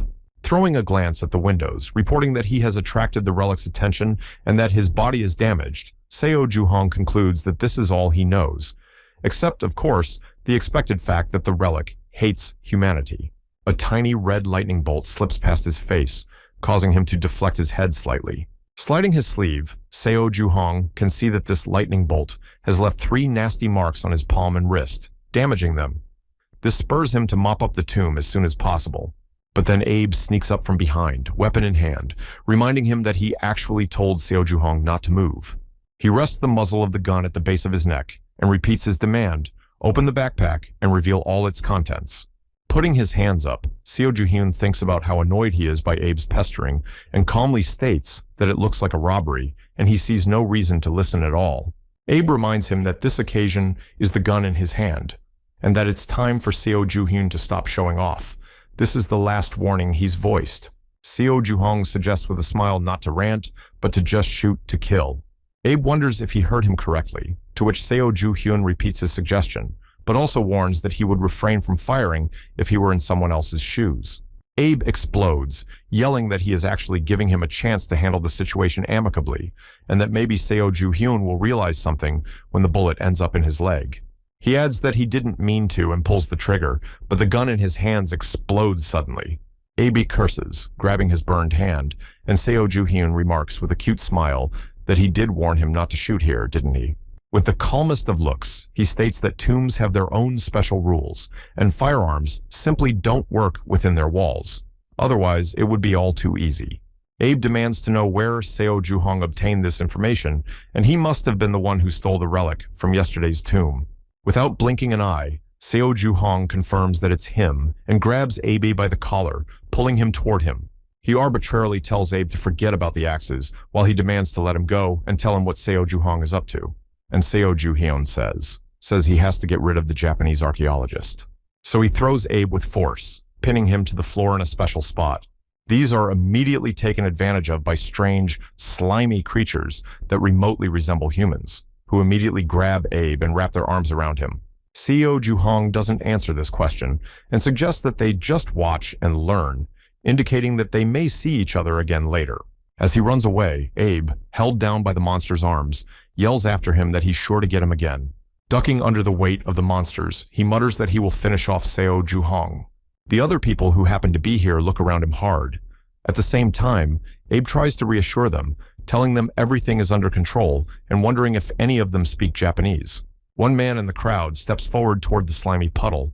Abe rushes him to help him quickly while other people warn him not to approach. They remind him that Abe has a gun and could be dangerous, while the man hesitates to leave someone trapped anyway. Abe, starting to get nervous, hesitantly asks why they're procrastinating. He holds out his credentials, admitting that he's an archaeologist from Japan and that he's just here to help deal with this situation. He promises to help all these people get out while they look at him with apparent disbelief. Meanwhile, Seo Juhong continues his journey through the tomb among the swords. Stopping between the spiky pillars, he pulls out the stuff he managed to swipe from Abe and decides to see what it even is. Thinking back on their brief encounter, he's glad that he was able to empty his pockets quickly and that people still don't know much about the tombs. An expert with 15 years of experience definitely has his work cut out for him. The stolen items turn out to be a simple rope bracelet and a small candy in a clear package. Seo Juhong quickly realizes, looking at the bracelet, that this relic is referenced in a Korean fairy tale about children who become the sun and moon. In this tale, a tiger attacks the mother of the family just for rice cakes. The predator also tries to eat the children, but they escape by climbing up a rope that has fallen from the sky. Seo Juhong doubts that it's a powerful relic, but puts it aside for the future anyway. At the same time, notification windows pop up all around. They report that Seo Juhong has unlocked the 4th and final skill, which the latter is definitely happy about and thinks it's about time. From above, a stream of purple light illuminates him, causing him to tilt his head back. The windows tell him that the skills have been unlocked and the mission is complete, and the reward can be received as soon as Seo Juhong leaves the tomb, which he eagerly awaits. With a nervous smile, he notices that the raven has indeed made some sort of game out of his craft. Waving away the intrusive windows, though, Seo Juhong says he doesn't mind such games as long as they work in his favor. Suddenly, a deafening scream alerts him and makes him look to see what's going on. Up ahead, someone is loudly calling for help and begging someone to get away. Seo Juhong realizes that the sound is coming from the canyon that the light plate bridge crosses and looks down. The sight he sees makes his eyes widen with amazement. Down there, a woman with a knife clutched tightly in her hand is looming over the fallen man. Seo Juhong suspects it's another trap. This girl is enveloped in an ominous red-black glow, while the people around her plead with her to calm down and ask others to help restrain her. Her eyes have no pupils, and the veins in her face are bulging. She doesn't even seem to hear herself being addressed. Seo Juhong realizes at a glance that this girl is possessed, and anyone who touches her will suffer the same fate. And the more people who fall under the curse, the harder it will be for those not affected to escape, and most likely, no one will get out of here. Such is the nature of this bloodthirsty place. The more lives given, the longer the bridge to the other side of the canyon becomes. This whole tomb is more like a sacrificial altar. Seo Ju-hyun shouts to the people downstairs and asks how they got there. Did Abe move them there by any chance? Disturbed people confirm this. According to them, Abe got rid of a couple of traps himself, and when they helped him out, such was his gratitude. He says that all the witnesses have to die so he can keep his secret. This makes Seo Juhong frown angrily. He clearly doesn't like this decision. Despite the shouts of those concerned for his safety and the number of blades in the wall, he slides down the edge, keeping his balance. Snatching up his own dagger, he ruthlessly, swiftly, and clearly slices through the blades that get in his way, and lands calmly and even softly on the ground in a wreck of metal. The possessed girl immediately turns around, sensing the presence of a new person. At the shouts of the people caught by the tomb, she rushes straight at Seo Juhong with beastly speed, who only ducks down slightly and holds his dagger tightly, preparing to meet her. Clutching the rope bracelet in his other hand, Seo Juhong announces that it's time to test this relic as well. Then, he throws his arm forward, commanding the relic to stop the girl. The rope snakes forward from his fist in a wriggling snake. She wraps the possessed woman in several loops, causing her to let out an astonished sound. Tightly bound in arms and legs, the girl rolls on the ground, dropping her weapon from her hands. With a grim face, Seo Juhong comes closer, admitting that it was easy. He advises the possessed woman to stay that way, and he takes the short blade she was clutching in the palm of her hand. That one immediately tries to talk to Seo Juhong, first wanting to know who he even is. Still, after recognizing that it doesn't matter at all Seo Juhong has to do is go in for the kill. To which the man squints, asking how anything dares to order what he should do, which elicits a cry of surprise from the relic. Seo Juhong looks at the description of the relic in the window that just so happens to appear and is disappointed to note that it's only a rank C relic, making it useless. But then, where did he get such an arrogant attitude? He throws the blade away, thinking that he has wasted his time on it, and that he should have been looking for the main relic of the tomb. He is stopped by a scream. The previously possessed girl begs to untie it while the rope coils around her, inviting her to have fun. Seo Juhong sighs tiredly at the relic's demeanor. He reaches out and demands the rope back, grumpily noting that all it takes is a turn away, and the relics cease to be so docile. The relic is wrapped around his wrist like a bracelet, and Seo Juhong himself addresses the people, offering to lead them out. He warns them not to ask questions and just trust him. Meanwhile, surrounded by swords, Abe laughs victoriously, declaring himself a genius. Lowering his gaze to his palms, he proudly declares that he has managed to both get rid of all the witnesses and locate the room where Muramasa's relic should be. Spreading his hands, he greedily looks over the many blades, saying that all he needs to do is find a relic here and then get rid of Seo Juhong. With his palm around the hilt of one of his swords, Abe remembers that he robbed him and promises that he will make Seo Juhong suffer very soon. He goes through one sword after another, but each one is thrown to the floor in a rage. Flipping off another blade, he shouts in rage that they are all fakes and can't figure out where the authentic relic is. Suddenly, a foreign voice, yelling that he had found something, makes Abe turn around. It turns out to be a crowd of people clearly displeased with him, angrily questioning why Abe was even trying to get rid of them and demanding that he get the hell out of there. Yet the only thing he manages to ask before he is grabbed by the collar with insults is how these people managed to get out. But of course, they don't respond anymore. They just roll Abe to the floor and call for him to be kicked. He shouts. Seo Juhong leisurely walks closer and laughs at how ridiculous such an overconfident Abe looks right now. He clenched his teeth and grumbled, saying that he knew it was all Seo Juhong's fault. Seo Juhyeon exclaims that of course it's him, but who else? He also calls Abe an idiot for not finding the relic when he was here first. Raising a shining golden axe into the air, he simply orders him to find the relic. Suddenly, the old, cracked sword is enveloped by a dark energy. Seo Juhong hums, noting that this weapon was under his very nose. As Seo Juhong retrieves the weapon from the ground where it's stuck, Abe says he can't believe it because how can a piece of the sword be Muramasa? Seo Juhong assumes that the one will regain its proper appearance once activated. Still, in the meantime, he brings the relic closer to the glow, hearing a voice calling him a fool for trying to obtain power. Sword notices that he's in terrible shape, but all he needs is the blood of 10 people to recover, and that's the only way Seo Juhong can get his power.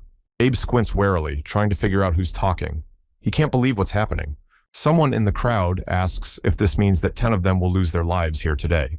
Others, without even thinking about it, immediately deny this option. But Seo Juhong only frowns silently, contemplating how he should handle the situation. Then he lowers his gaze to the weapon, notices that swordsmen always come up with something like this, and asks about a test for himself, to which the relic incomprehensibly mumbles that Seo Juhong just needs to take people's lives for him. Enveloped by the dark aura of the blade, Seo Juhong squints and firmly refuses to do so, to which the sword shrieks indignantly and makes an attempt to break free from the tight grip. Seo Juhong simply replies that there's no reason for him to do such a thing if he can just subdue the relic and clutch it so tightly that in flashes of red lightning, the sword starts wailing about how much it hurts. The tomb begins to shake, and rocks fall from the high stone walls. Seo Juhong explains that it is the blade that is being tested now, and if it fails, it will simply be shattered. His demand is simple. He says the relics just need to hurry up and obey him, that's all. Lightning bolts gather in a whole bunch around the blade as he curses at some human trying to do such a thing to him. A wave of supernatural power sweeps up the wind, causing a squall that forces everyone present to close up and clam up, depriving them of the ability to see what is happening. But in the end, the figure of Seo Juhong emerges among the clouds of dust, with the relic in his hands glowing with a much calmer hue. He clutches the hilt of an already recovered sword covered in blue flames. He proudly announces that the dungeon has been cleared. Standing in front of the crowd of people trapped here, Seo Juhong holds the end of the rope in his hand and explains that they just need to climb up, using it to escape the tomb. People rush away from the place, not forgetting to thank Seo Juhong for saving them. He catches Abe trying to blend in, telling him to stay a little longer and not to try to pretend to be a regular person. With a smile, Seo Juhong asks a somewhat nervous Abe if he really wants to get rid of the witnesses as soon as he's outside.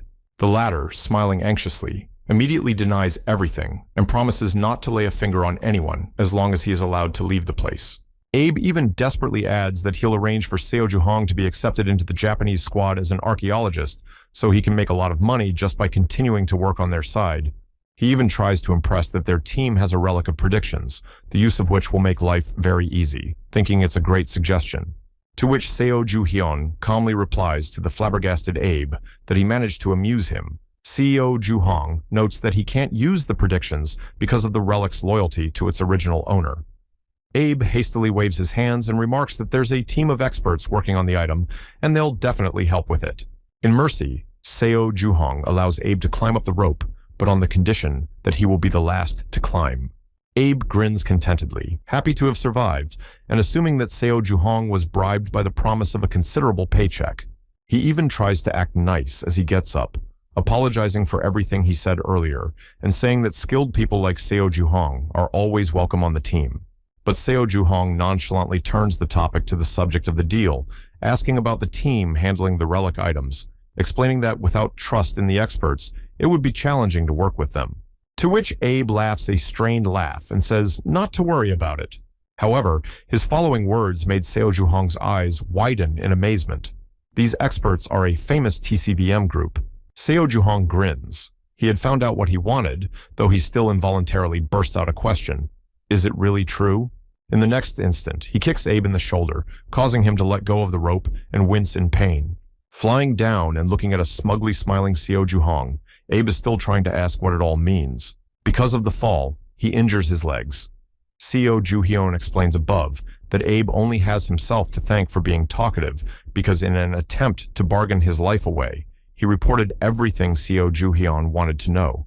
He adds that no one would want to work for trash like Abe while he mumbles desperately, begging Seo Juhong to wait a bit. As the tomb continues to crumble around him and larger stones fall, Abe reaches his hand toward the light. He asks if Seo Ju-hyun really intends to ruin a man so quietly, and then hysterically demands that he return. Later that night, in the restroom of a nearby building, Seo Ju-hong stands in front of a mirror, about to assess the damage from the sortie. There are loud voices and scraps of someone else's argument, but he pays no attention to them.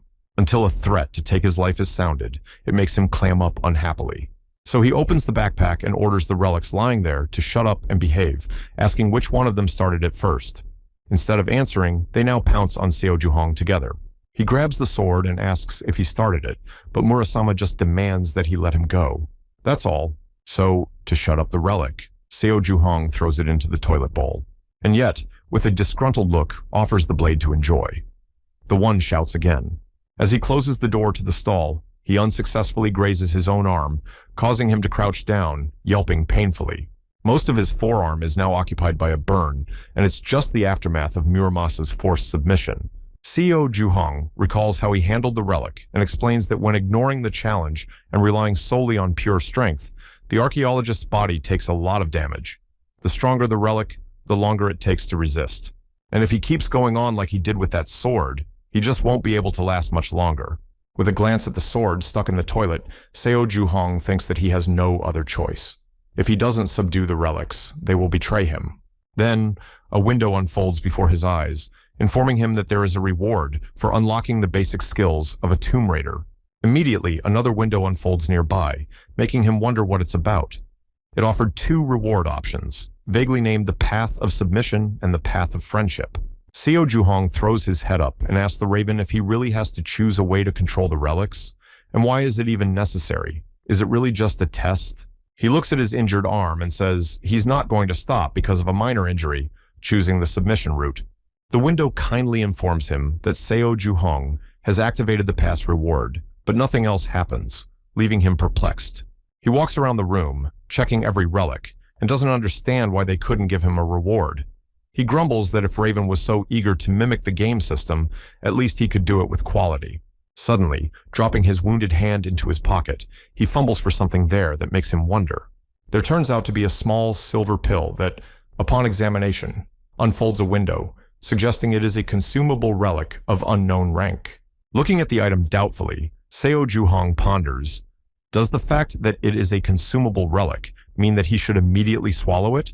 However, he quickly makes up his mind, saying that he has nothing to lose, and if he dies, he will blame it all on fate. So, without further ado, Seo Ju-hong pops the tiny pill into his mouth.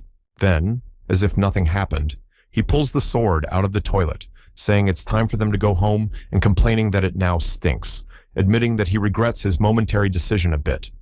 Relic angrily promises him revenge. A sudden sensation in his body makes him shudder painfully. Seo Ju-hong realizes that the pill has already begun to take effect and involuntarily drops his sword, rightly offended by such an act. Watching the wounds on his arm disappear in a bright white glow, he wondered if it was just a healing relic, and stroking the now smooth and clean forearm, laments that it was a waste, for relics with such abilities are very expensive and rare. A new notification pops up in front of his eyes, informing him that after enduring the side effects of the relic and fully recovering, Seo Ju-hong has activated a new skill related to immunity. Thoth rereads the name of his new ability in surprise, noting that this is the first time he's seen such a thing. And it makes him think that it might be some unique ability created solely for himself. A newscast shows damaged buildings, announcing that a significant earthquake has struck downtown Seoul, with an unidentified object at its epicenter. An ambulance stands near the excited crowd. The announcer explains that about 50 people are trapped in a facility they claim is full of death traps. A shaken man reveals Abe's presence in the dungeon, his involvement with the Japanese research team, and his plans to eliminate witnesses. The announcer concludes by saying that the Korean government has already demanded an explanation from Japan. China and Russia have already joined these demands. As he continues to talk, the man watching the news grabs the remote to turn off the TV, calling Abe an idiot in passing.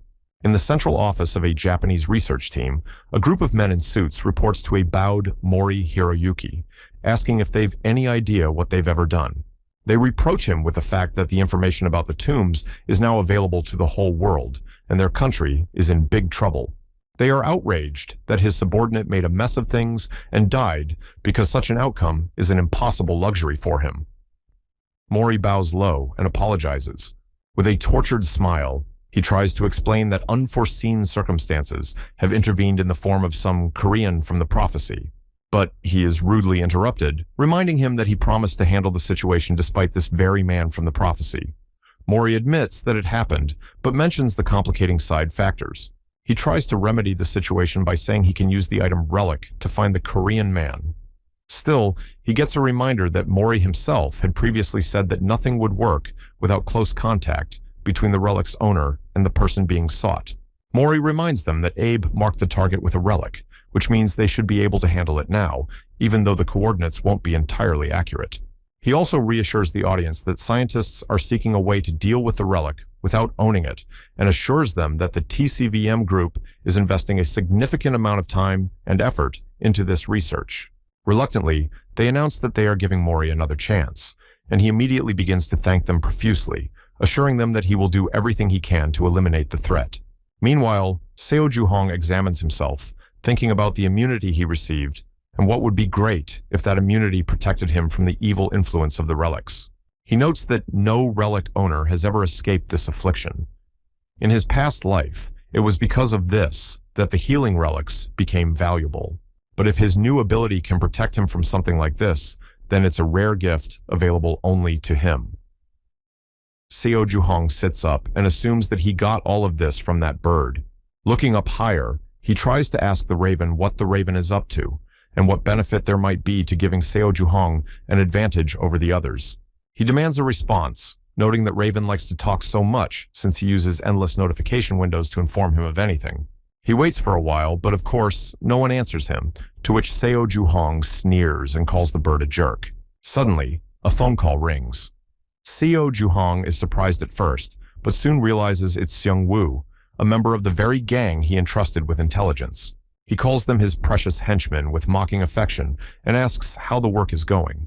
His interlocutor flares up but quickly cools down, deciding that there is no need to pay attention now. Being in Las Vegas, standing in front of the bright lights hidden behind glass, the one reports to check the list of visitors to the auction house.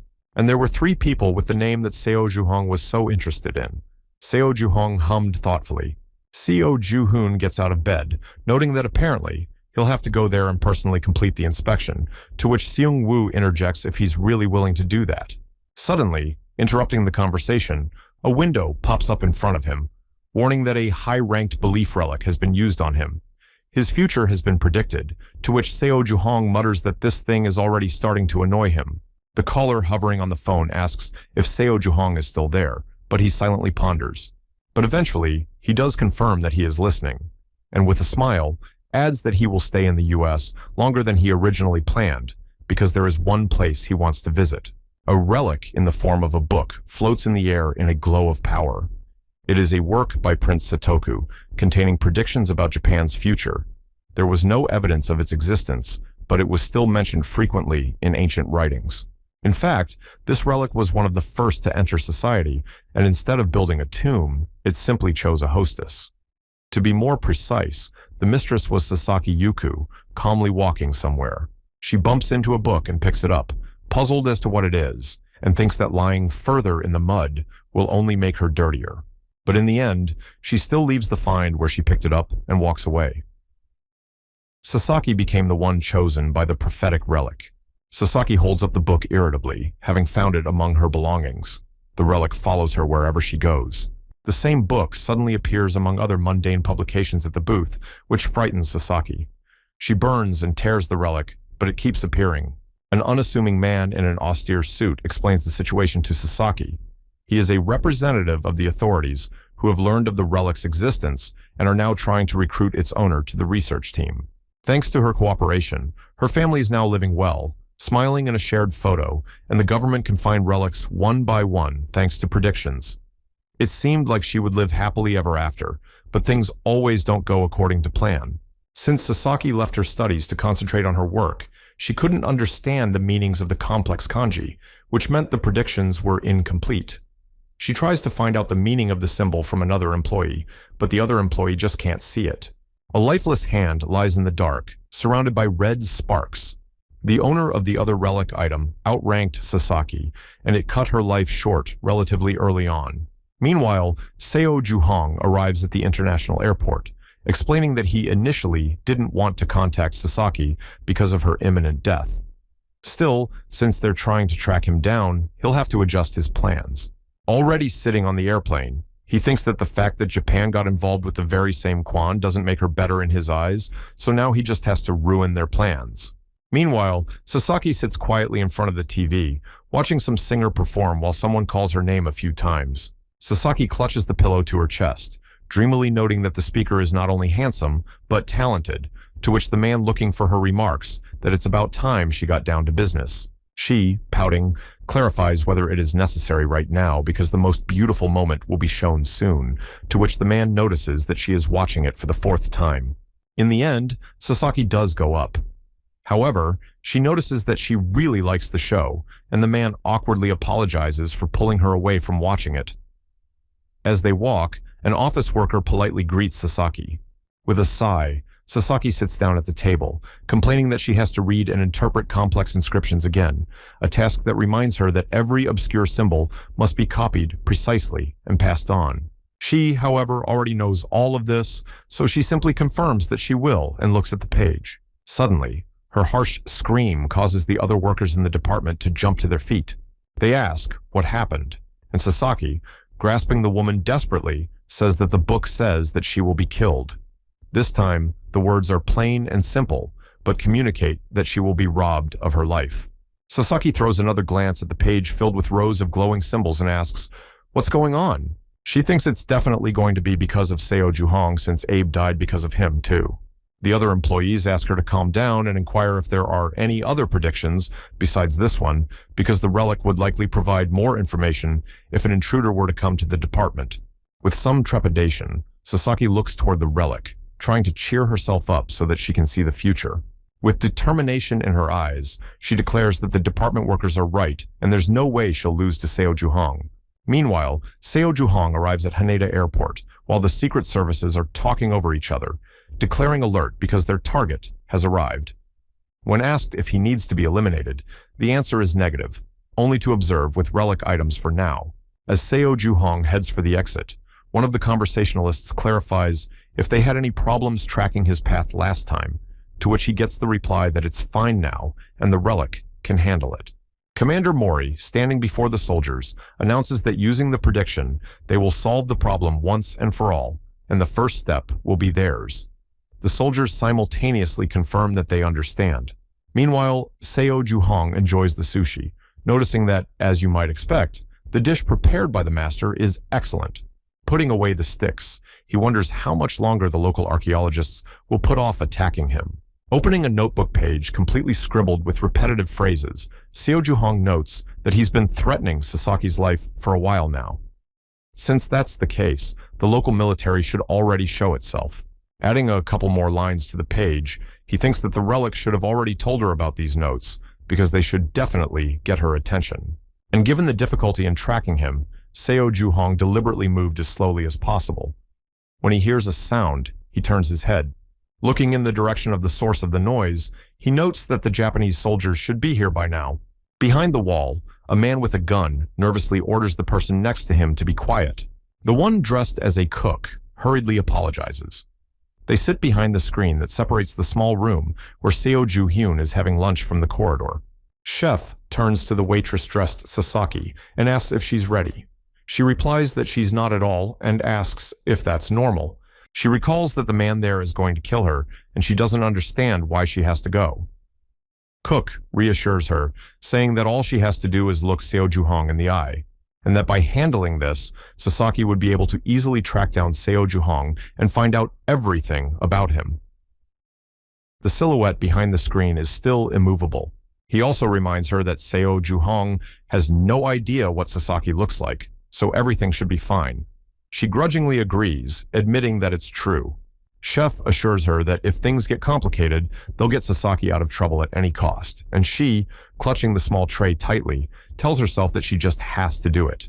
As she reaches to pull the screen apart, She reassures herself that archaeologists assure her that her broadcast relic is the strongest one here. With a confident look, Sasaki declares that she has an advantage over Seo Juhong, and he really doesn't need to know anything about her appearance. Seo Juhong smiles smugly as he hears Sasaki hesitantly announce that the order is ready. Once Sasaki sees him, she is immediately enchanted by how handsome he is. Blushing and pressing her palms to her face, she thinks about how he's prettier than even that idol on TV. Placing a small tray of sushi on the table, Sasaki laments that her department is about to take the life of such a handsome man. Still with a blush on her cheeks and kneeling beside the table, she thinks this is an unprecedented loss. Seo Ju-hyun thanked her with a smile, thinking that this was something he didn't reasonably expect. He looks Sasaki over, realizing that this is the exact owner of the relic items he was looking for. Pulling out a sword from under his clothes with his other hand, Seo Juhong remarks that he is impressed by the fact that she came here in person.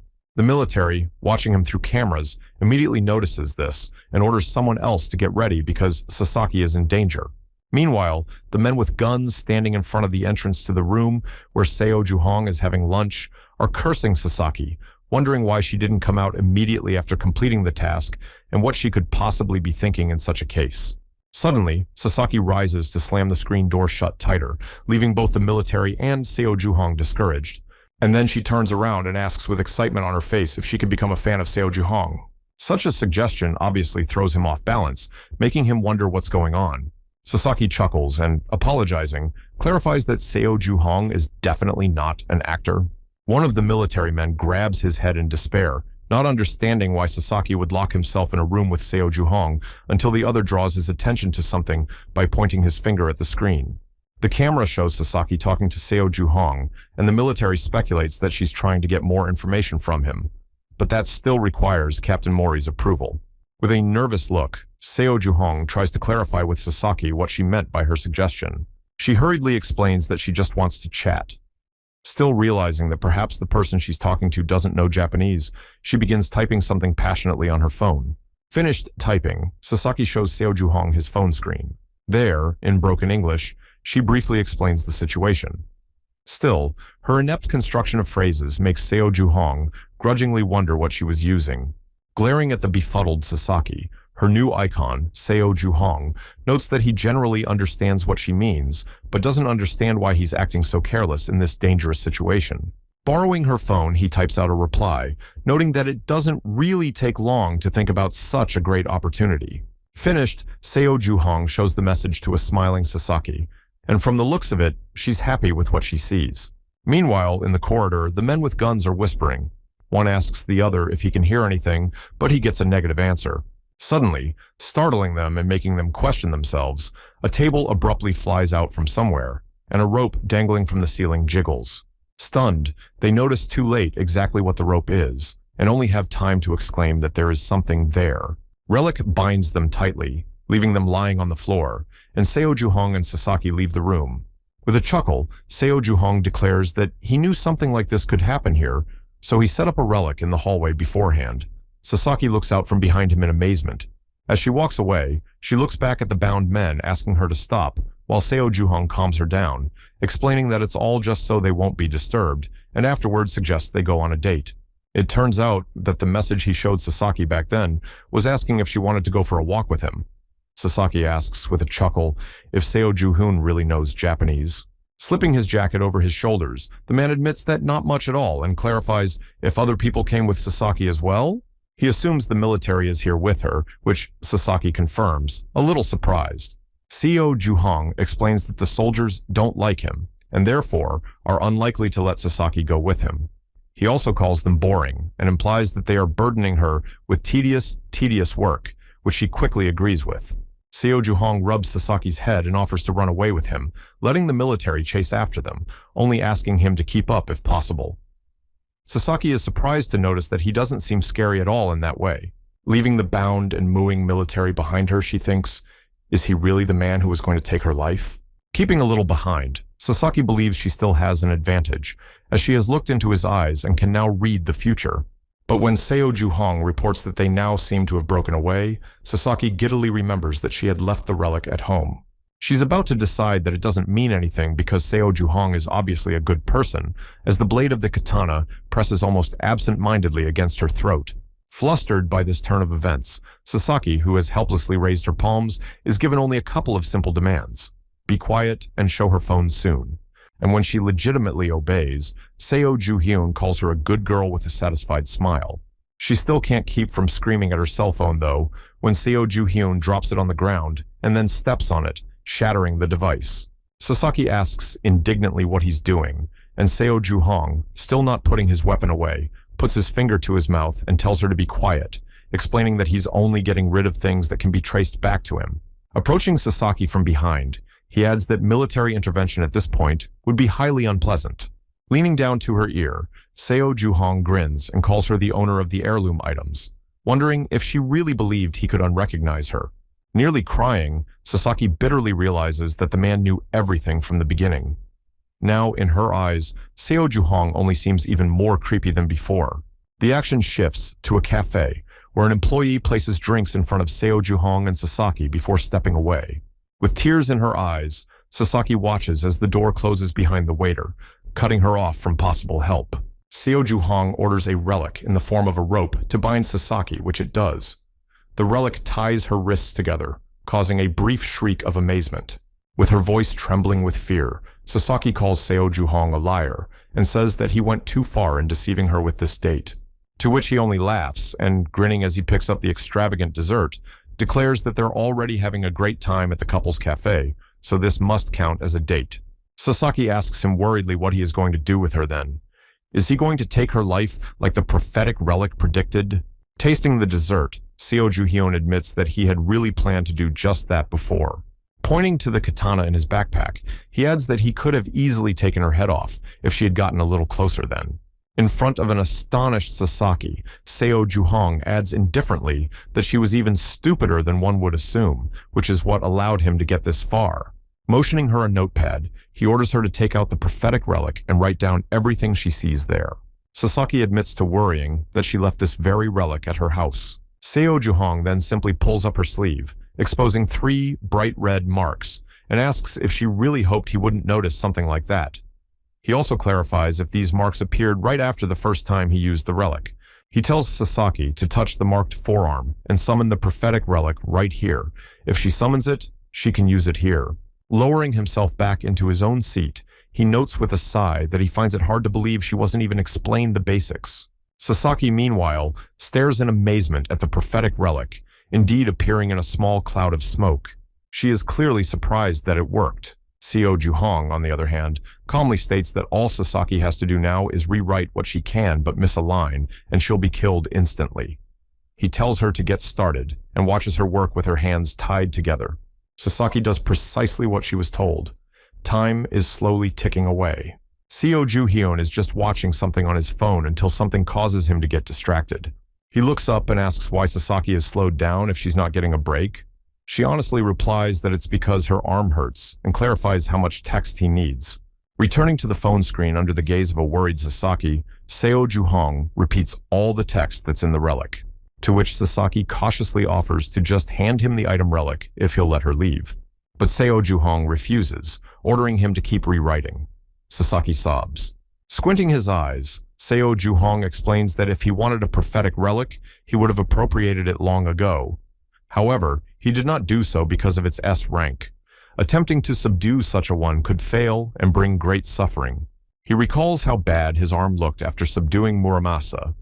After all, this relic is a rank below the thing's relic, and if he tried to deal with the thing relic now, he would damage more than just his arm. Staring at his phone, he notices that he doesn't have the healing relic anyway.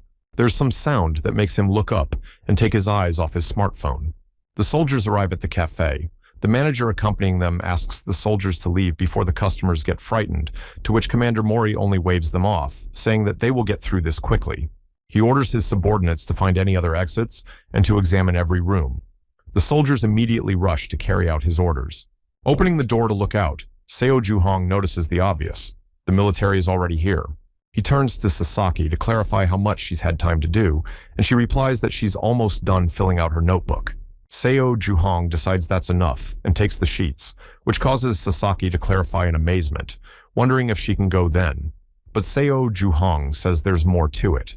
With those words, he pulls out a sword, the mere sight of which gives Sasaki a great fright. Nervously looking at the weapon in front of her, she tries to convince Seo Juhong to keep her alive, saying that she could write more predictions, and wouldn't that be more useful then? But he simply replies that it's not as important as he thinks it's, and explains that it's the relic that Sasaki has been using all this time, not the other way around. Brandishing the katana, he says it's the only solution to the problem that will allow Sasaki to survive. After which, with a smile, he thrusts his weapon into the relic. Blue lightning bolts shoot out of the book, causing Sasaki to shrink, and the relic screams, asking what Seo Juhong was even thinking. But he only continues to drive the blade deeper, wrenching a new scream from the relic. A stunned Sasaki, blinking confusedly, tries to figure out what it all means. And then, most likely because of the connection to the relic, faints. For the accomplishment in front of Seo Juhong, several windows immediately appear in front of him, informing him that he has gained a new rank, strengthened his ability to track relics and scout the environment, and advanced in the path of domination. Just then, soldiers kick the door to the room, exclaiming that they've finally found him. Looking around, Commander Mori involuntarily wonders what happened here. The prophetic relic is engulfed in blue flames, and most of the pages have already been eaten by them, forcing one to ask what was done to it. Seo Juhong explains with a sneer that there's nothing to be surprised about. It's just that the relic is almost destroyed. Mori frowns indignantly. Pointing at Seo Juhong, he orders him to get rid of him now. Seo Juhong, on the other hand, seems barely surprised when a weapon is pointed at him. With a smile, he calls it a good joke and offers to try to carry out the threat if the military is so sure it has the strength. Commander Mori, confused and angry, asks what he means. Instead of explaining anything, Seo Juhong tosses a relic in the form of a rice cake to the ceiling, causing the military to be distracted by it, and offers to eat it. As the relic flies, a window opens above it, explaining its rank, just a C, and that it's a consumable relic. Seo Juhyun says that the item belonged to Abe, and now he's returning it. With a smile disappearing into the fog, he also adds that there is a rumor that you can kill for the taste of this pie. Mori catches the relic and is outraged as to how that rascal was able to disappear. Looking at the cake, which exudes a sweet smell, he wonders what Seo Juhong is up to. Finally, he notices the odor emanating from the relic. Both he and his subordinates begin to salivate with hunger. In the next second, soldiers pounce on Commander Mori in an attempt to seize the relic, demanding that he part with it as soon as possible. But the man pulls out his gun, calls them fools, and claims that the pie is his alone, and they all need to show respect for their seniors. A fight breaks out. Furniture and utensils fly and break into the room, and the soldiers are reminded that they too have guns and continue to try to take the relic for themselves. Meanwhile, sitting on an airplane, Seo Juhong confesses that there is simply no better option for escape, as the item he used not only enthralls ill-wishers, but also instantly transports the owner to another place. However, right now, he has more important things to do, namely, to see what the prophetic relic has predicted for him. With anticipation on his face, Seo Juhong opens the notebook. He recalls that TCVM supported the study and use of the relic, so there is some chance that Sasaki saw Director Kwon in person. Seo Juhong introduces their meeting, and if it happened, then there might be something about Kwon in the prediction as well. Seo Juhong flips through the pages of the notebook, looking for that particular moment. Suddenly, his eyes widened with a pleasant surprise. He had found just what he was looking for. The prophecy tells him that within a month, he must travel to a certain underworld filled with greed and desire. It is there that the prediction of a great calamity will be fulfilled. Trying to decipher what he reads, Seo Juhong believes that by this very underworld, he meant the underground Midas auction in Las Vegas. He recalls Seung-woo calling him after gathering information on Director Kwon. At that time, he reported that there were 3 people with the correct initials among the visitors. Hence, since the prophetic relic also indicated it, Kwon must be one of them. As the plane continues on its way, Seo Juhong admits that he's a bit confused by the last part of the prediction that spoke of disaster. Perhaps it's referring to global events. Rays of ominous red light fall from the sky, splitting the earth. This event was dubbed a world catastrophe, and it happened because the relics had too much influence on the world. The golden sparks reveal a variety of relics, from maps and books to antique masks and gold pocket watches. The world learned about all these relics after the catastrophe when tomb robbing began to gain popularity. Upon reviewing the prediction, Seo Juhong notices that, in his memory, this event has not occurred this early. As he closes the notebook, he notes that the main point of the prediction is that a particular deity will ask for cooperation, which means a divine relic will appear. Perhaps in the past, Director Kwan had become so powerful because of it. With a sinister smile, he notes that if this is indeed the case, then he owes it to himself to get this thing for himself at all costs. Meanwhile, a research team meeting is underway in Japan. It is reported that Sasaki has regained consciousness, although she now feels weak. A military officer reports to a group of concerned men in suits that that's not all. The LED relic has been completely destroyed. A listener clarifies whether it is true that at the exact moment, Captain Mori's group had a scuffle with their service weapons, resulting in serious injuries and failure to report to the meeting. The soldier confirms this. The department chairman jumps up, shouting that someone's injuries no longer matter. The soldier hastily apologizes. He continues to yell, asking if they are even taking the situation seriously. Someone tries to calm him down and focus him on something else, but the chairman says he just can't be calm. Behind his back, the door to the office opens. The girl looking in confirms in conversation that the prophetic relic has been destroyed, and the defense forces are facing significant problems. Her interlocutor grunts, asking if she's serious. He clarifies whether it was indeed one person who did it, and the girl confirms it, to which her interlocutor calls the perpetrator insane. Her interlocutor is in a building owned by TCVM, and when the girl asks what they should do and whether they should retaliate for the losses, he says there is no need. A man stands in an office by a panoramic window. When he hears the outrage that all their efforts invested in researching this relic have been wasted, he offers a different perspective. He explains to the woman walking somewhere that since this man has enough power to destroy a relic of this level, it would be more profitable to get him on his side. The woman hesitantly thinks that since Seo Juhong destroyed such an essential relic without regret, he might do something similar with the TCWM relic. She asks what they will do if he destroys the president's relic as well, to which her interlocutor only grins smugly. He laughs, assuring her that nothing will happen, and it's enough to promise Seo Juhong a reasonable payment, because in this world, money can solve all problems, and the woman just needs to keep an eye on him now. Already in Las Vegas, Seo Juhong is sitting quietly in some establishment near a window, sipping a drink. Putting his glass on the table, he notices with irritation that the men he hired are late. His attention, however, is quickly drawn to some noise, forcing him to turn his head in its direction. Seung-woo waves his palm, finally finding Seo Juhong with his gaze and calling his name. At the same time, another of his subordinates tries to explain to the staff that they have a business meeting there. Seo Juhong rebukes them for being half an hour late, to which Seung-woo simply points at a member of the staff, saying it's that guy's fault for refusing to let them inside. The guard repeats his memorized phrase, stating that this room is designated for the auction and is only accessible to those who participate. Seung-woo turns his attention to him, complaining that he won't shut up, and asks what they've done. With a tired expression on his face, Seo Juhong listens to the scolding. A member of the staff informs him that he will force the intruders out if they continue to make noise, and Seung-woo, not understanding anything, becomes indignant and demands to speak in Korean. Finally, Seo Juhong rebukes Seung-woo for demanding that people speak his language while in the United States. He mumbles awkwardly, agreeing that it really wasn't the best thing for him to do. With a friendly smile, Seo Juhong informs the staff that these people are his guests, and he will look after them. The guard immediately rushes to apologize, saying he had reported a terrible mistake. Still, Seo Juhong, not looking at the sour faces of the gang he had hired, laughs sweetly and says he understands, considering how poorly his guests had chosen their clothes. The guard walks away, and Seung-woo is amazed to notice that he didn't know Seo Juhong was capable of speaking English. Seung-woo smilingly waved him away, saying that this was not the time to think about such trivial matters, and instead asked him to tell him everything he had learned. Seung-woo, of course, agreed.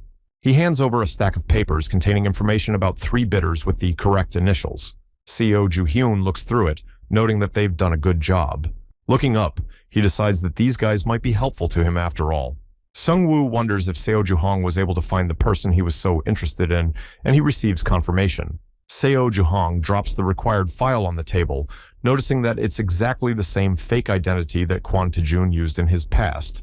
And if he personally showed up for the auction, then it must represent an unprecedentedly strong relic. Pulling up the folder, Seo Ju-hong remarks that he had made sure of this beforehand. Flipping through its contents, he believes that there is some possibility that even a divine-level relic might be here. Seung-woo curiously wonders what Seo-jung is trying to find in the catalog, because such things are only available to wealthy people, and trying to get rich from them will most likely leave you with nothing. But Seo Ju-hong doesn't listen. Instead, he realizes that something is wrong here. Among all the various items, each with a photo and a small explanation in the catalog, there is not a single relic of divine level. Seo Ju-hong begins to suspect that the prediction was about something else. He lists a few things, causing Seung-woo to be perplexed, and announces that there are enough things he'd like to look at. This news makes Seung-woo jump up, resting his palm on the table. He can hardly believe that someone like Seo Ju-hong would participate in the auction. However, the man only calmly confirms it. Seung-woo asks if this is a joke because this isn't some random event, but rather the famous Midas. Seo Ju-hong's other subordinates look back at him questioningly as he yells out that the stakes here only start at 10 or 20 billion won, and that he assumed they were here purely for connections, not acquisitions. Seo Ju-hong slams down the catalog with a smile and asks if Seung-woo really thinks he doesn't have enough money to afford anything here. Seo Ju-hong gets up and heads away, while the gang has to catch up with him with questions about where he's going. The one only reminds him that this town lives for gambling. Standing at the very exit, Seo Ju-hong adds, grinning, that anything you want to do is possible here, as long as you have some money. Seung-woo opens his mouth in amazement, asking if he correctly realized that Seo Ju-hong was going to make money gambling, calling him a fool for his decision. As Seo Ju-hoon looks at the sparkling neon buildings, choosing where to start, Seung-woo declares that he has definitely lost his mind. The amount in Seo Ju-hong's account continues to grow, reaching 8 figures, prompting those around him to wonder how much it can potentially increase. Someone in the astonished crowd, joined by the gang, suggests that since he has 10 more moves, the final number could well be even higher. Seung-woo finds this unbelievable. He doesn't understand how slot machines can basically show such numbers and advises him to withdraw everything now to avoid losing it. Seo Ju-hong calmly continues to sit in front of the machine, above which his winnings are listed, over 68 million. As he continues to watch this staggering success, Seung-woo confesses that he's baffled by the fact that it's possible to earn millions of won just by indulging in gambling. He exclaims, trying to figure out how Seo Ju-hong is doing this, but he only smiles nonchalantly. He ends up getting a simple check from the car, which he takes. Then he announces to the gang that it's time for them not to look around but to move on to another establishment, since this check still needs to be exchanged for money. They continue to stare at him in amazement. Looking at the check, Seung-woo marvels at the amount of money on it and tells Seo-jun that he's overdoing it a bit, perhaps because, with that kind of money, some bad people might decide to kill them. Yes, and the guard of the establishment raises his palm, stopping Seo Ju-hong and asking him to wait for a while. He explains that he needs to make an inspection because this is the first time in the history of this casino that one person has won so many times in a row. Seo Ju-hyun easily agrees, spreading her hands and saying, "Please." Standing calmly while being searched, he remarks that the guard is wasting his time since he has nothing to hide. He tends to agree. However, the guard notices a gold-colored keychain hanging from a ring on Seo Ju-hong's thumb and asks what it is. Seo Ju-hyun pinches the blade out of the keychain and says it's just a souvenir he liked, so he bought it. The guard looks at it but agrees that there's nothing special about it. With a chuckle, Seo Ju-hong mentally remarks that it only looks that way at first glance, but in reality, this small knife is a disguised golden axe. As he wraps his fingers around the knife, he hears the relic complain that it doesn't want to be in such an embarrassing shape and asks how long it can stay that way. Seo Ju-hong explains that changing the shape of a thing is one of the most essential skills of a relic owner. A golden axe, on the other hand, could smell gold and valuables, so just by touching the machine's buttons, Seo Ju-hong was able to smell if it would give him a jackpot. He remarks that this way, he can also find the specific casino that is most profitable for him. Meanwhile, the guard apologizes and says that it's okay. Seo Ju-hong must be incredibly lucky. Sung-woo notes from behind that it's incredible how Seo Ju-hyun didn't get caught cheating after all and asks what the secret to his success is. He notices the anxious casino employees checking out the car itself, noting that he's never seen anything like it before. But Seo Ju-hoon just says it's a sign that they should visit another casino, and Seung-woo should stop being surprised by everything. Seung-woo begs for the secret of the winnings anyway. Seo Ju-hong places the check she received on the counter, behind which the girl asks how she can help. He replies that he just wants to withdraw the entire amount, to which the employee is obviously surprised and nervously informs him that she needs to escort him to the VIP room first. But Seo Ju-hyun refuses the offer with a smile, saying they'd better hurry up and just give him the money. Already later, drinking all together, Sung-woo exclaims that he has never seen so much money before. The bag of cash is sitting right on the table, and Seo Ju-hong's other subordinates look at it with delight. One of them claims to be a millionaire. At the same time, Sung-woo exclaims that this amount is enough for a lifetime of poverty. Just then, interrupting their fun and making them tense up, Seo Ju-hong reminds them that if they still haven't realized that money won't go to them.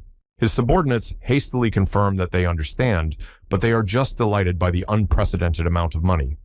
Seo Ju-hong continues to drink with a satisfied smile. Sung-woo asks confusedly if he really needs the auction since he can just take the money and come back. Seo Ju-hyun confirms that he does. Sung-woo doesn't understand, but says he can afford almost anything with that kind of money. Finishing his drink, Seo Ju-hong reminds himself that his goal in the auction is the relics. But if he wants to compete with Kwon, he'll need to have more funds. Setting the glass on the table, he orders the gang to hurry up with their food, as they have one more lap to make around the casino. Sung-woo exclaims in shock, "Not again?" At the sign of the subsequent establishment, the Golden Axe laughingly announces that he can smell money, and asks when Seo Ju-hyun intends to return it to its original appearance. He immediately says it doesn't matter though, and he's fine with the smell of desperation from the casino. After revealing the relic, Seo Ju-hong orders her to finish talking and look for the next winning machine. Axe agrees with a sigh. While he's looking for the right car, another notification window appears next to Seo Ju-hyun's shoulder, informing him that the relic's friendship level has been upgraded because Seo Ju-hyun has arrived at a place that the relic likes. Seo Ju-hong recalls going under the chosen signboard with his subordinates, noting that relics are indeed best in places where people's despair is most felt. Still, he does not want to indulge in relics in search of pleasures. Clutching the disguised relic in his fist, he thinks he needs to get more money as soon as possible and then leave. Here, he is called out by one of his subordinates, who asks him to stop for a while. The backpack he's cradling is shaking strangely, causing him to nervously ask what's wrong with it and what's going on. And when Seo Ju-hong himself hurriedly unzips to check, his eyes widen in amazement. Turns out there's a silver axe rampaging around inside, and once it's released, it blurts out that something is coming, and it's going to happen very soon. Seo Ju-hong recalls that while the golden axe can seek benefits, the silver axe can identify people hostile to the master and mark them. Seo Ju-hong lowers his eyes, wondering who this relic is reacting to and why. Suddenly, the whole group's attention is drawn to a couple of people arguing. One of them emotionally accuses the other of cheating, while the other replies that there is nothing wrong and the first one should hurry up and collect the money won. In addition, there is some commotion throughout the premises. The staff asks everyone to calm down, but people are jumping up and screaming because cars are falling one after another, putting them in danger. Someone loses their belongings, and someone loses all their money.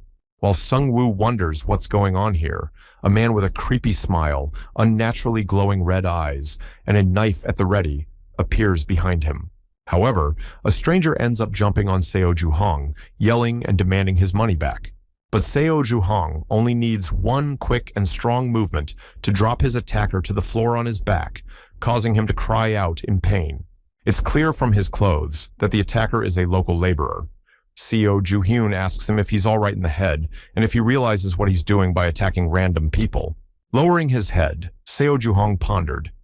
If no tomb was supposed to appear here, then why is this happening?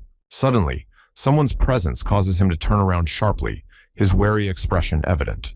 It turns out to be a beautiful girl in an evening gown, remarkably calm in this casino where others are running and fighting. Seo Ju-hong's subordinates immediately start discussing what kind of beauty she possesses. Could she be an actress? With her looks, she could surely be a celebrity. Seo Ju-hyun alone looks worried. He nervously orders his escorts to grab their things because they're getting out of there. Sung-woo asks him to explain the reason. While Sung-woo reminds him in the background that Seo Ju-hong was going to earn some more money himself, he notes that he didn't expect to meet this girl here at all. She's the reason there's such a crowd here, and she's the one to watch out for. The stranger's name is Irina Hilton, and she is the youngest daughter in a family of bankers. Irina turns around just in time to notice the escape of Seo Ju-hong and company. Her background isn't the only thing that can be told about her. A pillar of energy rises in the middle of the city, damaging buildings and seemingly splitting the very heavens. This is what a user of divine relics, the most powerful of all, can do to rise above other people. This not particularly large group of influential people are given divine titles like God of Fortune, God of Conquest, God of Luck, etc. They have become highly influential in the Age of Relics.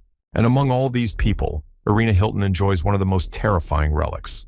Nicknamed the Goddess of Bad Luck, she has the power to take away the chance of everyone around her.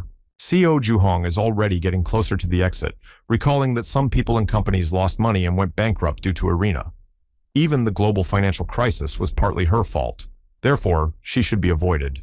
But she runs up to a startled Seo Ju-hong and asks him to stop for a second with a cute smile. Almost crying, Irina asks him to wait, but Seo Ju-hong, as if not hearing, only quickens his step. But as soon as he touches the doorknob, an ominous energy envelops it. In front of Seo Ju-hong, several boxes pop up, informing him that because of this aura, his relic will take more damage and its number of uses will decrease. Seo Ju-hong frowns angrily, knocking himself out. This is something he clearly didn't expect. Seizing the opportunity, Irina instead hurries over to him while Sung-woo silently escorts her with an astonished look. She grabs a disgruntled Seo Ju-hong by the shoulders and, still with the same sweet smile, asks him to wait and listen to her. Looking down at Irina from above, Seo Ju-hong realizes that he can't escape now. The mere touch of her makes puffs of sinister energy flow through his body. The windows kindly inform him that his relics are deteriorating, as is his luck, and his efficiency is noticeably decreasing. Seo Ju-hong shakes off Irina's palm as quickly as possible, demanding that she move away from him. She awkwardly apologizes, admitting that she was too excited to see Seo Ju-hyun, so she overstepped her bounds. A subordinate asks Sung-woo why Seo Ju-hong is acting like this. Still, the latter doesn't know or understand anything either, saying it's as if he had suddenly seen a ghost, if not worse. Suddenly, one of the gang remembers something, drawing the attention of his comrades. He explains that he has remembered who the girl is. He gives her full name, which causes others to exclaim, clarifying disbelievingly if she is indeed the youngest daughter of the Hilton family. However, someone else immediately confirms the theory by stating that they have seen her face on the internet. While the gang is shocked by this encounter and freezes somewhere in the background, Irina asks if Seo Ju-hyun is the same person who was rumored to have won a considerable amount of money at the casino. She smilingly informs a gloomy Seo Ju-hong that she has been looking for him everywhere, and without further exchanges of pleasantries, he immediately asks how he managed such a thing. Seo Ju-hyun, wary, thinks it's weird when one of the wealthiest people in the world is interested in winning at a casino, so he replies that he's not at all who Irina is looking for. She exhales frustratedly as Seo Ju-hong quietly walks away, and Sung-woo hurries after him to speak up. He calls Seo Ju-hyun a fool, and asks if he even knows who the girl is. He calls Seo Ju-hyun a fool, and asks if he even knows who the girl is, and then says that she came all this way just for Seo Ju-hyun's sake, and he left her like that. Sung-woo asks Seo Ju-hong to wait until they talk to the girl, telling him not to dare waste such a chance, and an infuriated Seo Ju-hong thinks they're no less fools. His subordinates rush up to Irina, asking her to stop for a moment, but they immediately cry out in pain. Seo Ju-hong turns around.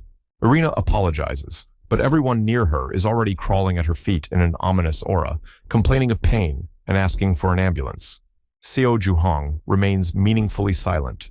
After dragging his companions outside, Seo Ju-hong earnestly instructs Sung-woo to avoid Irina as much as possible.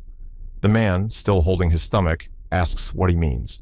He leaves his subordinates to recover, instructing them to take shelter somewhere and protect the money as soon as they recover. Meanwhile, Seo Juhong himself will attend the auction and call them to bring the money when he's done. As he leaves, he thinks it's a shame that things have turned out this way. He had wanted to make some more money, but now he can't afford to lose the auction before it starts. Seo Juhong approaches the auction venue. People are already gathering and buzzing around. As he walks past the crowd, he thinks that Irina has no reason to follow him. He is jerked out of his thoughts by a sudden rude shout and an order to get out of there. Yoon Shiwoo declares with an arrogant expression that this is the entrance for honored guests and regular visitors are launched elsewhere, so Seo Juhong should get out of there. Seo Juhyun notes that this man is Kwan's right-hand man. Though he's noticeably younger, he hasn't changed much otherwise. Just as he thinks that since Yoon Shiwoo is here, his boss must be here, Kwan appears nearby, and Yoon Shiwoo offers Yoon Shiwoo an ingratiating smile. Seo Juhong escorts the two of them with a glance, thinking that he has finally met Director Kwan. At that moment, he remembers threatening the monster with a premonition of doom, promising to cut the snake's belly from the inside out. And when the monster's mouth opened stronger than before, he promised that he would pursue Director Kwan even in hell. But right now, Seo Juhong is only looking at him from the sidelines, believing that he really doesn't recognize him after all. With a chuckle, he promises himself to take all the auction relics that Kwan sets his eyes on, and he's sure to be the winner this time. Suddenly, a loud noise makes him turn around and listen. Some of the attendees had their stocks plummet, some lost someone else's money, and someone else's perfectly decent cell phone stopped working. Seo Juhong looks around nervously. He is slowly beginning to suspect the worst. Suddenly, he catches sight of Irina looking around just as lost. Her presence surprises him. He can't believe she followed him here. Irina tries to call out to him again. Still, Seo Juhyun turns away and hurries away, wondering how she could have stumbled upon him among all these people. Irina asks him to listen to her, her face filled with despair.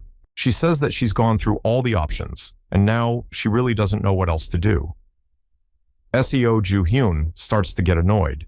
Trying to escape, he doesn't notice the glass door in front of him and crashes his forehead into it with all his might, shrieking briefly. While Seo Juhyun is cursing while covering his face with his palms, a concerned Irina asks if he's okay, because it looks like he hit him with enough force. But Seo Juhyun looks up and snaps back, asking if he looks like he's really okay. He asks Irina to stop following him, claiming that everything that's happening is her fault.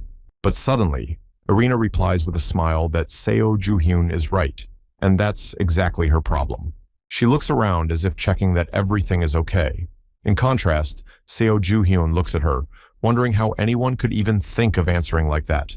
As she gets closer, Irina excitedly admits that she's not even sure if Seo Juhyun would believe her.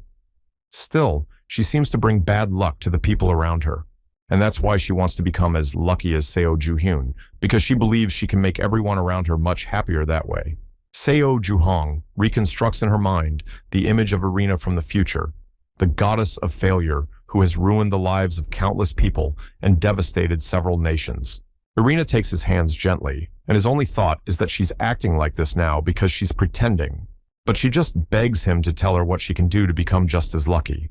She begs to share a secret, and promises that she will do anything to keep it. She even claims that if it's about money, she will provide as much as needed. Another warning window pops up next to Seo Juhong's eyes. Endless notices of increased tolerance are showered on him, raising questions. He recalls that he got the ability of tolerance after taking the silver pill, and all he knows about the ability is its presence, but not its mode of action. But now, that skill has been activated. Moreover, it keeps activating time after time to protect him. Seo Juhong grins, and Irina cautiously asks if he's okay. Seo Juhyun replies that it's okay, he was just thinking, and Irina apologizes, figuring it's because her request was too sudden. Looking her straight in the eye, Seo Juhong decides that if the status windows don't lie, he no longer has any reason to avoid Irina's company, for he is protected. The constant attack on her relic will only strengthen that defense. In addition, it can be used to deter other bidders from failing, thereby achieving two goals with its presence. Deciding to take a look at how Kwan is doing, Seo Juhong moves his eyes in his direction. And for good reason. After receiving news that his factory in China has burned down, he yells at his subordinate, who explains that he has just received the information. Kwan is worried that the plans for on-time deliveries may be derailed. He demands to call back soon and get all the answers. Seo Juhyun calmly observes this, noting that Quan falls under Irina's relic as well. He also notes that in the past, Quan would have left the place as soon as possible, which means that the existence of the god of failure is also unknown to him for now. Finally, Seo Juhong chuckles, deciding that the enemy of his enemy is his friend, and he will be able to gain quite a bit from this girl. Finally, he informs Irina that her request doesn't seem so unreasonable. Overjoyed, she blossoms in front of his eyes, questioning whether it is true. Seo Juhyun warns her that getting lucky is not an easy task, and Irina hastily agrees. He also adds that he'd like to discuss the details of the deal better. Soon, he will have to attend the auction, and upon hearing this, Irina drops her hands with a sigh, realizing that she shouldn't follow him. But all her fears disappear when Seo Juhong politely asks her to keep him company. However, she realizes that if she refuses, after all, the entrance fee to such an event is quite expensive.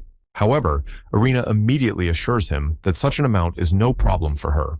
Seo Juhong chuckles to himself. He knew she would agree since buying such an expensive ticket or a cheap treat makes no difference to Irina. He looks at Irina running after the ticket and thinks that he really wonders what she will become in the end. The auction begins. The host behind the podium welcomes the guests and announces the beginning of the 74th auction.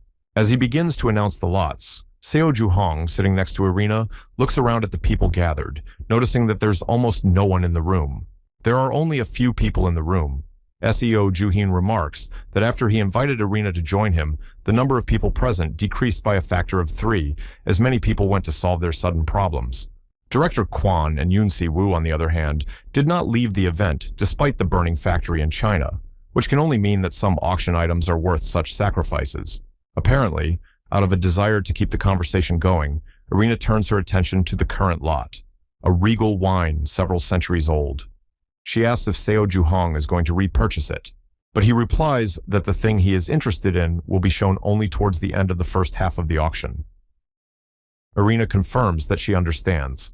Seo Juhong shifts his gaze to her, scrutinizing her once more. It's as if he's a little doubtful that Irina will be the same goddess of failure from his memories, so different are they. And yet, it's not as if her whole demeanor is an act.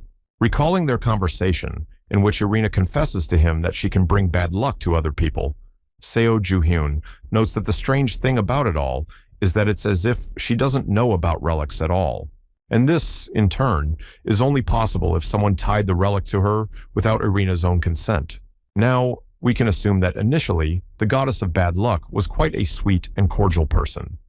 Still, due to the influence of the relic, her life changed, which spoiled and embittered her. While Seo Juhyun evaluates his theory, eventually deciding that it sounds plausible, Irina turns to him, confessing that she's really grateful for what he's doing for her. Seo Juhyun asks in surprise what exactly she's thanking him for. Irina, tucking a strand of hair behind her ear in embarrassment, explains that it's enough that someone listened to her words and believed her. She admits that she feels so much better just being able to have an honest conversation with someone. Seo Juhyun waves it off with a smile, saying it's nothing. A new notification appears over his shoulder. It reports that due to the user's good mood, the power of her relic has increased many times over. Irina, without noticing, smiles charmingly and says that these are not trifles, since they have made her so happy. All the people around them even recoiled from the knockdown ominous aura. People begin to panic as the ominous aura spreads further than before, affecting Seo Juhong and his relics. He fights back while the relics fearfully demand something to be done. Irina looks around, wondering what has happened, and Seo Juhong looks at her, thinking she can't believe her emotional state is affecting the power of such a terrifying relic. He lambasts Irina, telling her not to get excited too soon because they might disagree on the terms of the deal. She remonstrates, saying that they really haven't discussed the terms. In addition, Seo Juhong notes that Irina's good fortune shouldn't mean that the people around her will have no bad luck at all. Irina lowers her eyes and admits that he's right. There are no guarantees that things will work out exactly the way she wants them to. A window appears in front of Seo Juhong, informing him that the relic's attack power has decreased, and he exhales in relief. The announcer points out that an earthquake occurred, but everything is now back to normal. He also announces the current bet amount of $700,000 and asks if anyone wishes to increase it. Someone offers the host a sum of $1 million, which surprises them. Another participant tries to find out from the first one what he is up to. The first teases the second, suggesting that even if he raises the bet, the first will still beat him. The second asks if he's so confident in his abilities. Seo Ju-hyun watches the fight in silence. It becomes clear that these people are acting impulsively due to the influence of the relic. Seo Ju-hyun realizes something. He casts a glance at Irina and decides that he can use her aura to get rid of the remaining people present. Seo Ju-hyun tells her that there's no need to get upset ahead of time because it's still unknown exactly how her luck will tie in with other people's luck. He offers a smile and gets right to the point, because if Irina wants to know how to become luckier, that's what he would tell her. With joy in her eyes, she asks if Seo Ju-hyun is really willing to share this with her. He, on the other hand, intentionally says things that can make her smile and lift her spirits. He even says that he can help her through all her difficulties. Because of Irina's happiness, the sinister aura intensifies, and the bidders lose their composure, buying up everything, including useless yet expensive items. They spend all their money on them, and Seo Ju-hyun is happy to see the plan come to fruition. And because everyone else had lost all their savings in the first half of the auction, Seo Ju-hong had gotten his hands on all the relics he wanted. That being said, there were a few relics that Kwon had to compete for, as he apparently didn't succumb to the relic's insane aura. But Seo Ju-hong's knowledge of relics surpasses that of his rival. So, the relics that went to Kwon, such as the vase, mirror, or fan, weren't particularly useful. Seo Ju-hong notes the items he bought in his notebook: the Hammurabi Code, Shakespeare's feather, and Marie Antoinette's pendant. At the same time, the relic of divine rank noted by the prophecy never appeared. He glances down at his notepad, pondering that this is odd, considering the auction is already coming to an end. But he's distracted by Irina, who asks him whether or not he agrees to the terms of the proposed deal because it looks like Seo Ju-hyun is stalling. He exhales nervously. Seo Ju-hyun stashes the notebook and pen in his pocket, apologizes to Irina, and promises to get serious. However, to do so, he asks her to accompany him to a quieter place to finalize all the details. He is stopped by the host's voice, announcing the start of the special event, and asking for the last item to be brought in. This item is a specific mystical almond tree that has been the subject of many rumors lately. Seo Ju-hyun seems to recognize what it's all about. What he sees is the Qing Shi elixir tree, a divine level and healing type relic. The relic immediately requires people to praise it, as well as bring it out into normal sunlight. Seo Ju-hong immediately throws up his hand, knowing that this thing is something he must get his hands on in any way possible. However, Director Kwon also makes a bid, leading Seo Ju-hong to believe that he knows the actual value of the relic being sold, the figure of a monarch giving orders to his subjects. This is the mighty emperor of the Qin dynasty, Qin Shi. He sends his servants to all corners of the earth, following rumors of finding the miraculous elixir of life. After years of searching, the desired elixir was found in the form of this very almond tree. And last time, this relic was just in Kwon's possession. Last time, Seo Ju-hong's body was constantly suffering due to the killing aura of the relic, and he needed the fruits of the tree just to survive. Instead of money, he was paid with healing fruits, and in the end, Seo Ju-hyun had to take any job he could get. This relic was what allowed him to control it back then. Now, Seo Ju-hong frowns, cursing at Kwon, and finally realizing how he got such a miracle. He promises himself to get his hands on the relic, or else his life will simply be an exact repeat of the past. The host chuckles, saying that it is expected such an item would attract attention. After all, the fruit of this tree is known for its benefits to intimate health.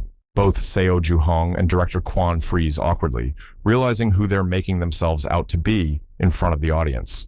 Seo Ju-hong curses the presenter, thinking it's now terribly embarrassing, but keeps his hand up, even though Irina looks at him in obvious shock. The starting price for the lot is announced to be $200,000. Seo Ju-hong starts with a bid of $300,000, but someone immediately interrupts her by offering $400,000. Director Kwon instantly, without the slightest hesitation, offers $500,000. Offers are pouring in from all sides: $505,000, $800,000, and Seo Ju-hong slowly begins to realize. He sees the other contestants raise their hands one by one. They too have decided to enter this contest. And then, Director Kwon, not being petty, offers $10 million for the lot at once, causing Yoon Si-woo to call out to him fearfully. Seo Juhong calls him crazy and realizes that he has absolutely no intention of giving up, leading him to assume that Quan knows that a divine-level relic with healing powers is up for auction. He doesn't know how much information Quan has about the relic itself, but it's clear for sure that if money is involved, there's no way Seo Juhong can win. So, he calls out to Irina and tells her that their deal goes into effect immediately. He promises to find a solution to the failures surrounding Irina. In return, he asks that the item be auctioned off on his behalf. It should benefit them both, and Seo Ju-hyun asks how she feels about such a deal. Irina smiles contentedly. With a confident expression on her face, she says that the offer is great because if it's just about money, she definitely won't lose. The bids at the auction continue to rise: $46, $47, $48, and $49 million. The figure of $50 million is already causing other participants to discuss it and give meaningful glances. Surprised by such a heat of passion, the host asks if anyone will have a higher rate than the announced one. Director Quan, not wanting to miss out on the treasure, offers $100 million for the relic at once. Whispers are heard from all sides, discussing the amount of the bet and calling Quan crazy. Seo Ju-hyun bows out. Lowering his gaze, he admits that given that any amount over that $100 million is far more than he has, it means he was doomed to lose in this auction from the start. With a satisfied face, the announcer announces the current bet of $100 million and asks if anyone would like to bet more. It is at this perfect moment for an introduction that Irina raises her hand, getting into the race. And she, with a sweet smile on her face, offers $150 million at once. It makes even the host marvel, and many guests turn around in shock. Of course, Director Quan, who didn't expect anyone to be able to outbid him, gets nervous as well. He even jumps up from his seat and offers $160 million. The other participants unflatteringly call him stubborn. But still, with the same charming smile, Irina raises her bid to $200 million. Director Quan angrily asks why she decided to join now if she's been sitting quietly the rest of the time, and Yoon Si-woo suggests stopping now before it's too late. Quan immediately flamboyantly demands that he repeat it. Yoon Si-woo explains that he recognizes Irina, and she comes from one of the wealthiest families. That means she has plenty of money. Seo Ju-hyun is already grinning victoriously. Director Quan grits his teeth in anger, cursing Seo Ju-hong and Irina. He announces that he's not going to give up since he's gotten this far. He offers a new bid of $220 million, causing Yoon Si-woo to exclaim in horror. The response is a bet of $300 million, causing the crowd to discuss that kind of money is a whole other level. Seo Ju-hyun laughs to himself, thinking it's a beautiful sight. Yoon Si-woo tries to restrain Director Quan, asking him to calm down while Quan tries to get out. They manage to beat him twice in one day, and the coveted relic goes to Irina for $500 million. Later, Seo Ju-hyun asks if this price is a lot, even for someone like her. However, Irina denies it, saying that it's not a significant amount in her case. Seo Ju-hyun says with a chuckle that perhaps that was to be expected. Irina asks how he's going to help her. She suggests that he might somehow share his good fortune with her or offer her an amulet, something like the same rabbit's foot. Seo Ju-hyun replies that he has nothing to give, causing Irina to look back confused. She immediately decides that he's been deceiving her, but Seo Ju-hyun hastily clarifies that it's not over. She just needs to listen to him to the end. With a smile, he explains that Irina's problem can't be solved by using some talismans or something resembling them. However, there is something that can be extracted from her instead. Irina asks in surprise about the retrieval. Seo Ju-hyun explains that you can say retrieval. It's just that Irina needs to get rid of a sure thing by handing it over to him. He decides that the only way out is to rid himself of the relic of failure that has been burdening her. As a result, Seo Ju-hong gets it, which again serves in his favor. Seo Ju-hong suggests that Irina has noticed a particular thing appearing everywhere she goes. He offers to give the thing to him, thus ending the series of failures. Irina frowns, thinking back, but can't remember any of the things haunting her. That assumption is wrong.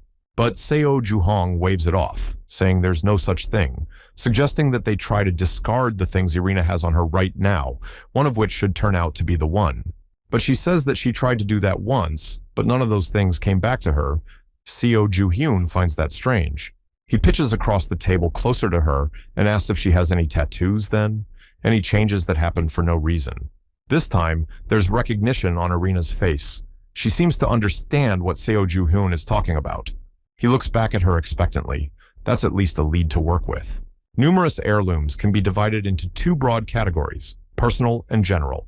And tattoos appearing on the body just the same means the possession of a personal relic. That's why Sasaki Yuki, for example, had that tattoo. After forming a bond with a personal relic, it confirms that it has chosen a new owner. The person with the tattoo holds the relic tightly. General relics can be used by anyone, but they have a specific limit. Personal relics, on the other hand, have no such limit, but they can only be used by their owner. And all the strongest relics in the past have been personal. Irina, meanwhile, searches in her purse for something, offering to show me a photograph. She somewhat embarrassedly holds out her phone to Seo Ju-hyun to take a look. The photo of the girl clearly shows black marks on her arms and under her breasts. Seo Ju-hyun recognizes the marks at a glance, but he finds it hard to believe what he sees. Looking at his concerned face, Irina asks, "What's wrong? Was there some kind of problem with it?" Thinking about her tattoo-covered body, Seo Ju-hyun explains that the relic associated with Irina is a parasite. It's a relatively rare type that enters the body forcibly and remains there. Seo Ju-hyun returns the phone to Irina. He thinks about the fact that he initially thought the unfortunate relic was something like Eris's golden apple due to its divine status, but this he can't understand. But it's already clear to him that he won't be able to retrieve the relic just like that. Irina looks a little sad. Seo Ju-hyun admits to her that he thought it was a simple task, but he realizes he was wrong. He writes something down on a small piece of paper. Afterward, he gives Irina his phone number, offering to meet and try to deal with the problem when they both have a little more free time. As he leaves, Seo Ju-hyun thinks about the fact that even if he doesn't end up being able to help Irina get rid of the relic, he can at least make her an ally. Forming bonds with others is a good idea that will ultimately benefit him. Later, the auctioneer informs Seo Ju-hyun that he must pay the check before the almond tree is officially his. The remaining items can be picked up immediately after payment is made. Seo Ju-hyun nods and picks up the phone, saying he's going to call his assistants with his money. The employee says with a smile that he understands. But only a dial tone is heard on the phone, making Seo Ju-hyun wary and wondering why no one is answering. Squinting his eyes, he immediately realizes that something is amiss here. Recalling how he left the gang to come to their senses and guard the money while he left for the auction, Seo Ju-hyun initially suggests that those simply couldn't resist temptation and made off with the cash. So, he stops the auction worker, who is already leaving, and says he has a small request. And, pulling out a bundle of bills from behind his back, claims that there is nothing special in his request, but the performer will be generously rewarded. Meanwhile, the gang is running through some alleys, clutching bags of money. They believe that if they run far away, no one will be able to find them. One of them asks for some rest, while the other doubts it's worth it, even if their load is heavy. Eventually, Seung-woo does agree to stop, admitting that he's exhausted himself too, and at the same time, asks if they've taken all they could. The others confirm, at the same time, rejoicing at how rich they are now, and thinking that what they have stolen will be enough for them to live a long, comfortable life without any worries. Suddenly, a terrible blow hits the wall very close to Seung-woo's head, causing him to stagger back. With a grim shadow on his face, Seo Ju-hyun stands in front of them, asking how dare they take his money and run away. His subordinates shout fearfully, demanding to know how he found them. Taking the golden axe out of the crack in the wall he'd pierced and approaching the frightened gang, Seo Ju-hyun mentally dismissively replies that it was easy to find them with the relic. Seung-woo starts to make some lame excuses, but Seo Ju-hyun suggests he shut up unless he just wants to lose his head. Someone immediately starts wailing that they were wrong and realizes it. Seo Ju-hyun reaches into his pocket for some sort of item, regretfully saying that he'll probably have to use it. Seung-woo perplexedly remarks that it's a stone used to clean souls, to which Seo Jung advises him to just look more closely to understand. He clenched the relic in his fist, and a previously restrained power began to emanate from it. Behind Seo Ju-hyun's back, a column with an ancient bas-relief suddenly appears, and a small stone tablet appears in his hands. This relic is a code of laws created by King Hammurabi in the time of ancient Babylon, and one of the laws it is famous for is an eye for an eye and a tooth for a tooth. Seo Ju-hyun's subordinates shriek in fright, unable to believe what they see before them. Seo Juhong presents a small diagram showing a person who shoots an arrow at the relic holder, causing the arrow to return to its direction. This is because the codex is an excellent protective relic, capable of warding off any adverse action. To his subordinates, he tells them that it is one of the new relics he was able to purchase at the auction, and he was able to acquire it earlier because one of the employees assisted him. Activating the relic with the phrase, "an eye for an eye and a tooth for a tooth," Seo Juhong grinningly promises to repay them for their betrayal in the same coin. Ribbons of light immediately wrapped around the wrists of his subordinates, causing them to shriek, and the text on the stone tablet begins to imprint. Looking at it, Seo Juhong exhales, admitting that he wasn't sure it would work as it should, but it seems to be okay now.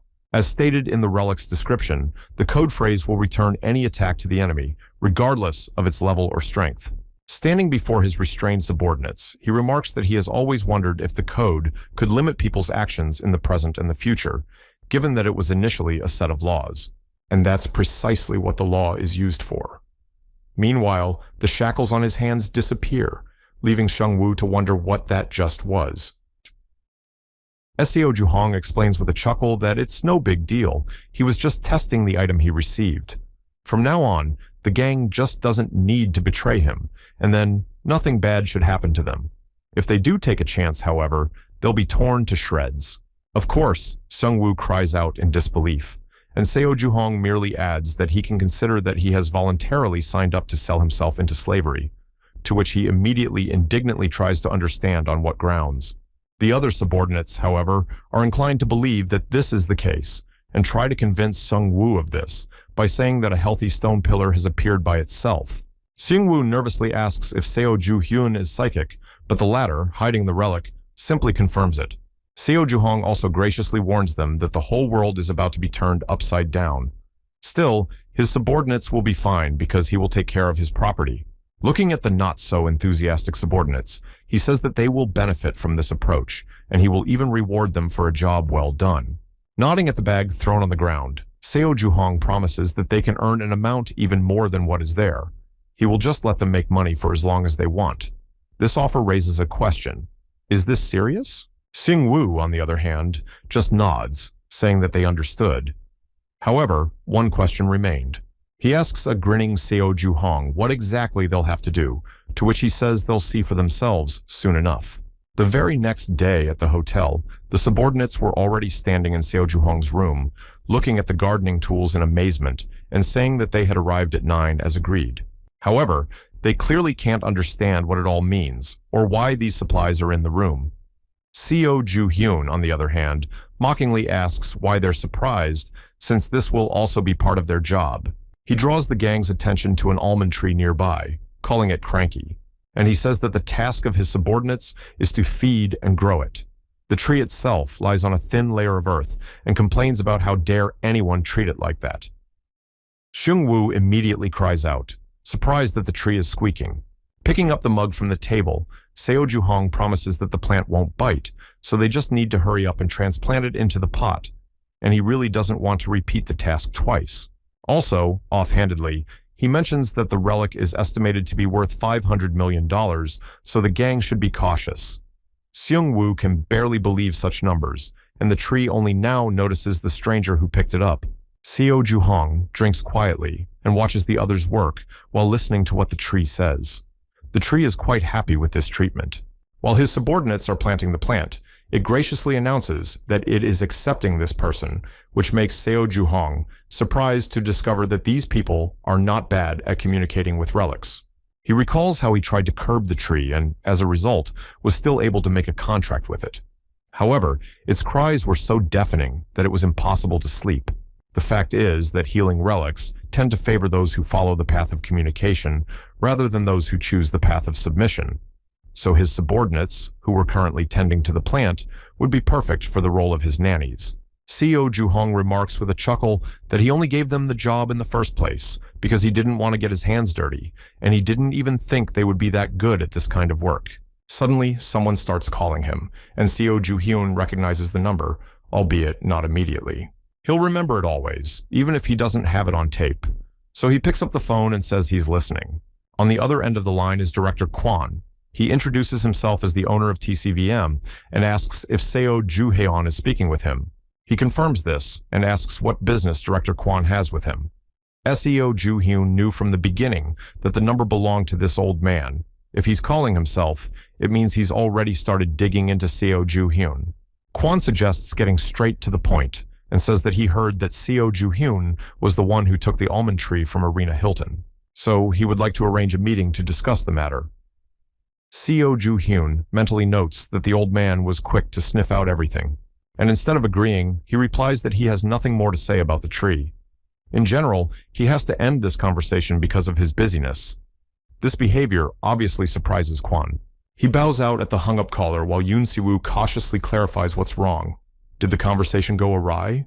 Kwon forcefully drops the phone on the table and paints a vivid description of how Seo Ju-hyun didn't even want to listen to what they had to say, instead simply ending the call. Such absurd behavior causes Yoon Si-woo to interject incredulously.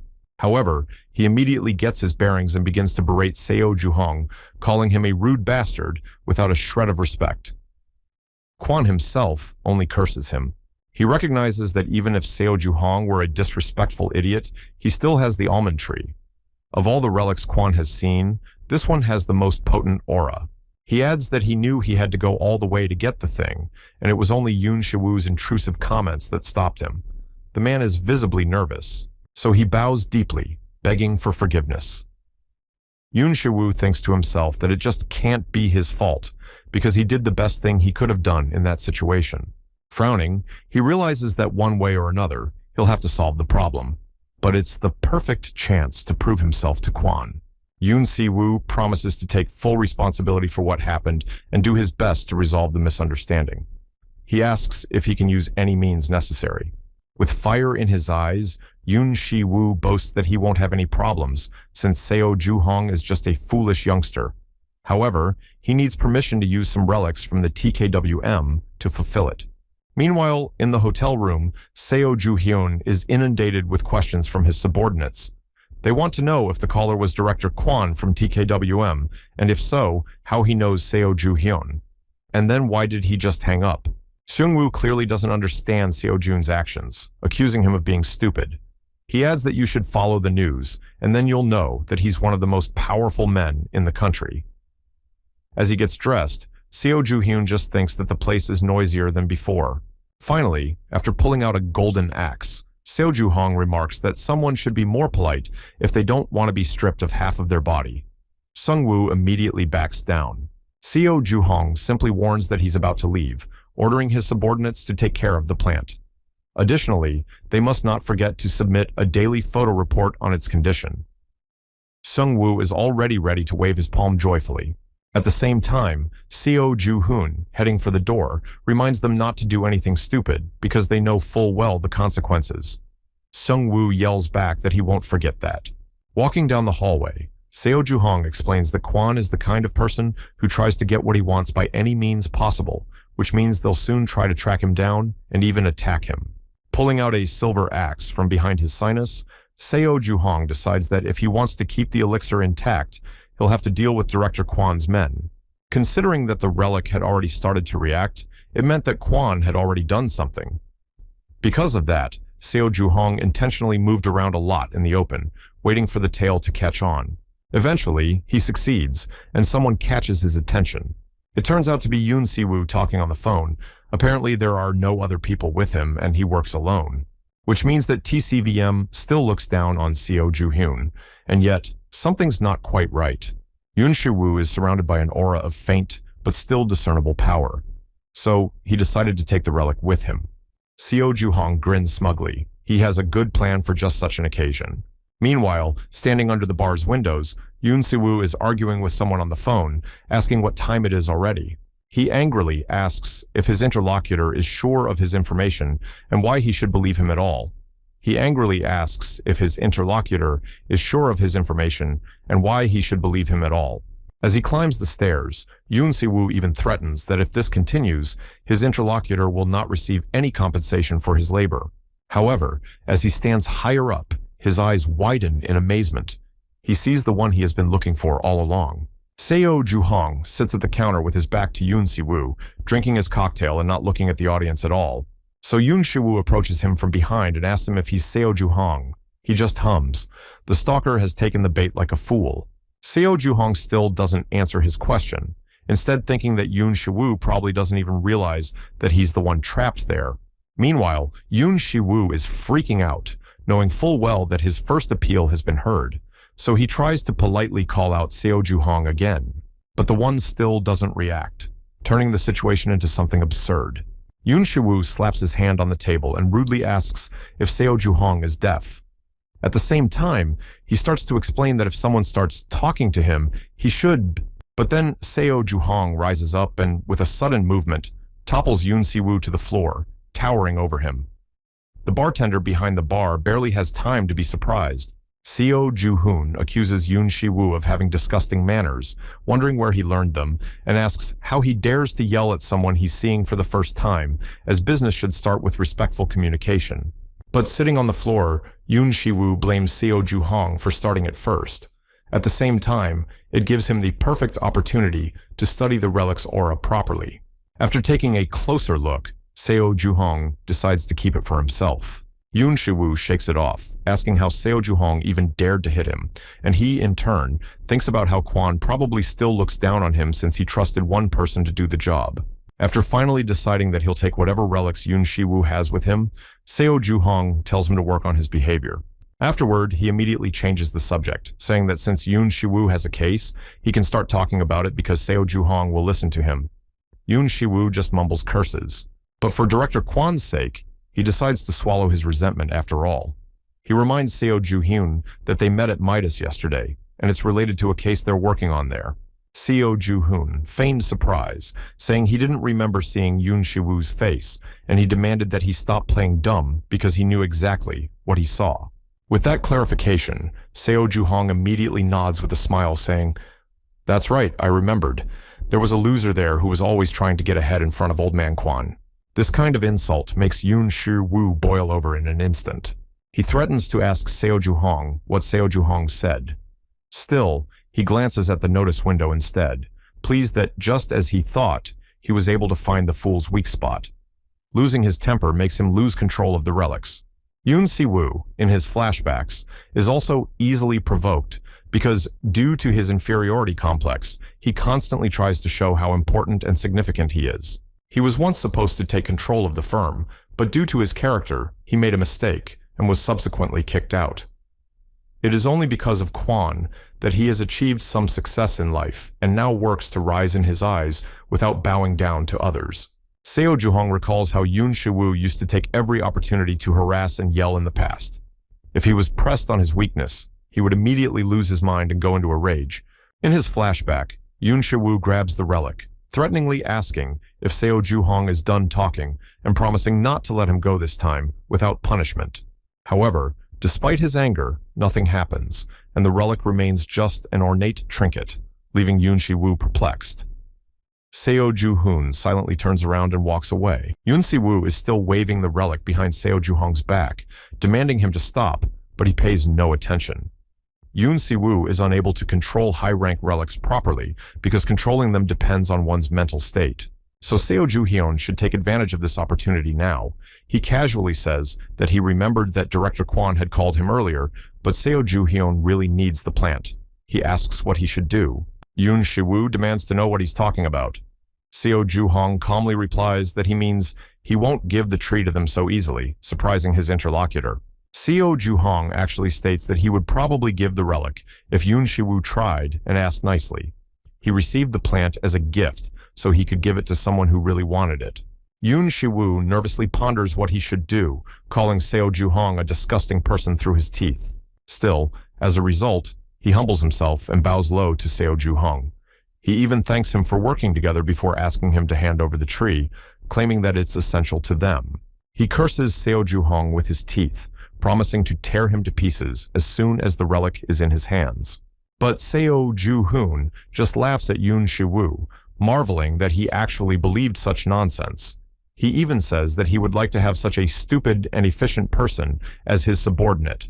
With an angry cry about how Seo Juhong even dares to do such a thing, Yun Shiwu pries the cork from the flask of colored liquid with his finger.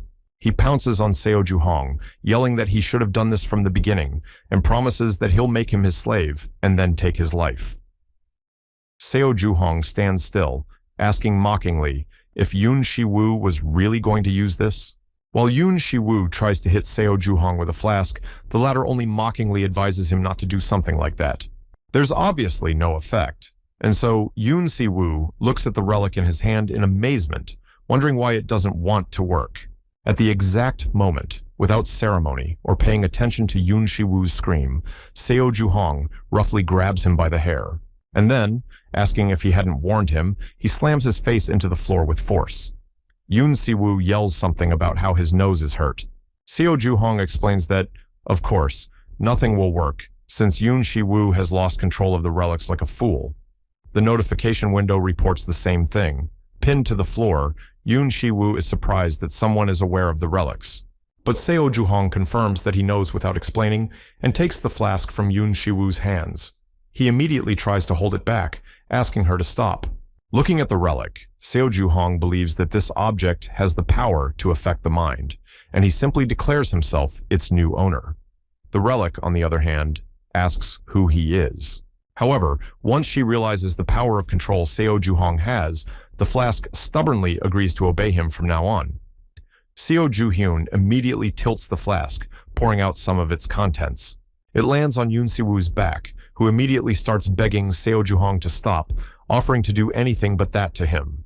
But with a sinister smile, Seo Juhong continues, explaining that this relic is called Voodoo Priest Zombie Powder, an A-rank item with some remarkable features. A few mindless zombies wandering somewhere. The voodoo cult began in Africa when there were many slaves, and one of the beliefs suggested that the punishment for committing a sin was to become a zombie. All sorts of rumors and gossip intertwined, so that soon everyone was convinced it was true, and this, in turn, helped this relic come into being. If you touch this powder, your sanity will leave you, and the person will become a zombie. Seo Juhong smirks, thinking that being defeated by a relic that you've used yourself suits Yun Shiwu very well. As the bartender checks on Yun Shiwu lying on the floor, Seo Juhyun quietly walks away, thinking that it should be enough for Kwon to leave him alone for a while. And now, he has to hurry up and get the relics, because it's time to leave this place. Meanwhile, Director Kwon looks on in displeasure, and the staff members accompanying him look on in amazement and disbelief at the sight that has been revealed to them. In front of them, Yun Siwoo wanders behind bars with no hint of reason and empty eyes, while a policeman asks if it's their employee. Kwon doesn't answer and simply turns away from the camera as the policeman repeats his question with obvious distaste. The staff who came with the director still recognized him and said that he was the department head, Yun Siwoo. A news story is open on my phone about a Korean man in downtown Las Vegas scaring people by walking around naked. The police arrested him, attributing the behavior to either drug use or mental problems. This note is read by Director Kwon, cursing Yun Siwoo when someone calls out to him.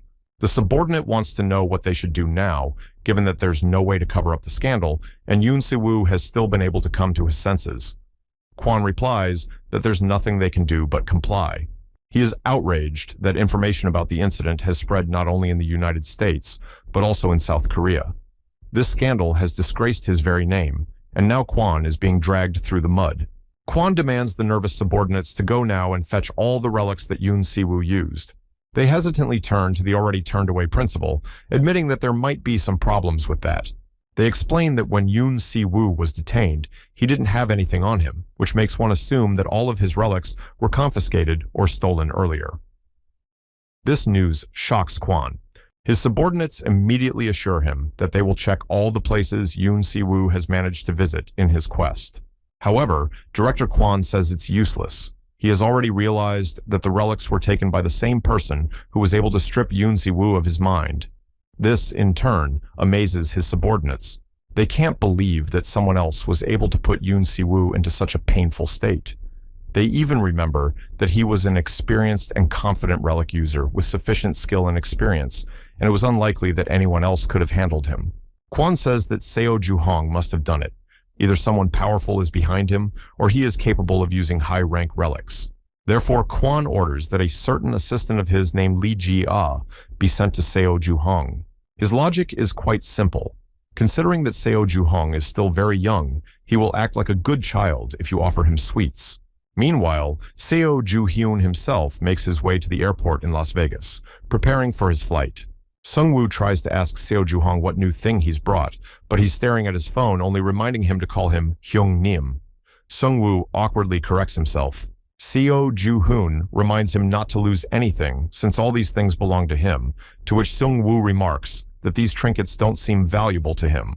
Seo Juhong is happy that he has managed to get so many relics here. All that remains now is to get them safely back to Korea. So he recalls one by one all the relics that came into his possession.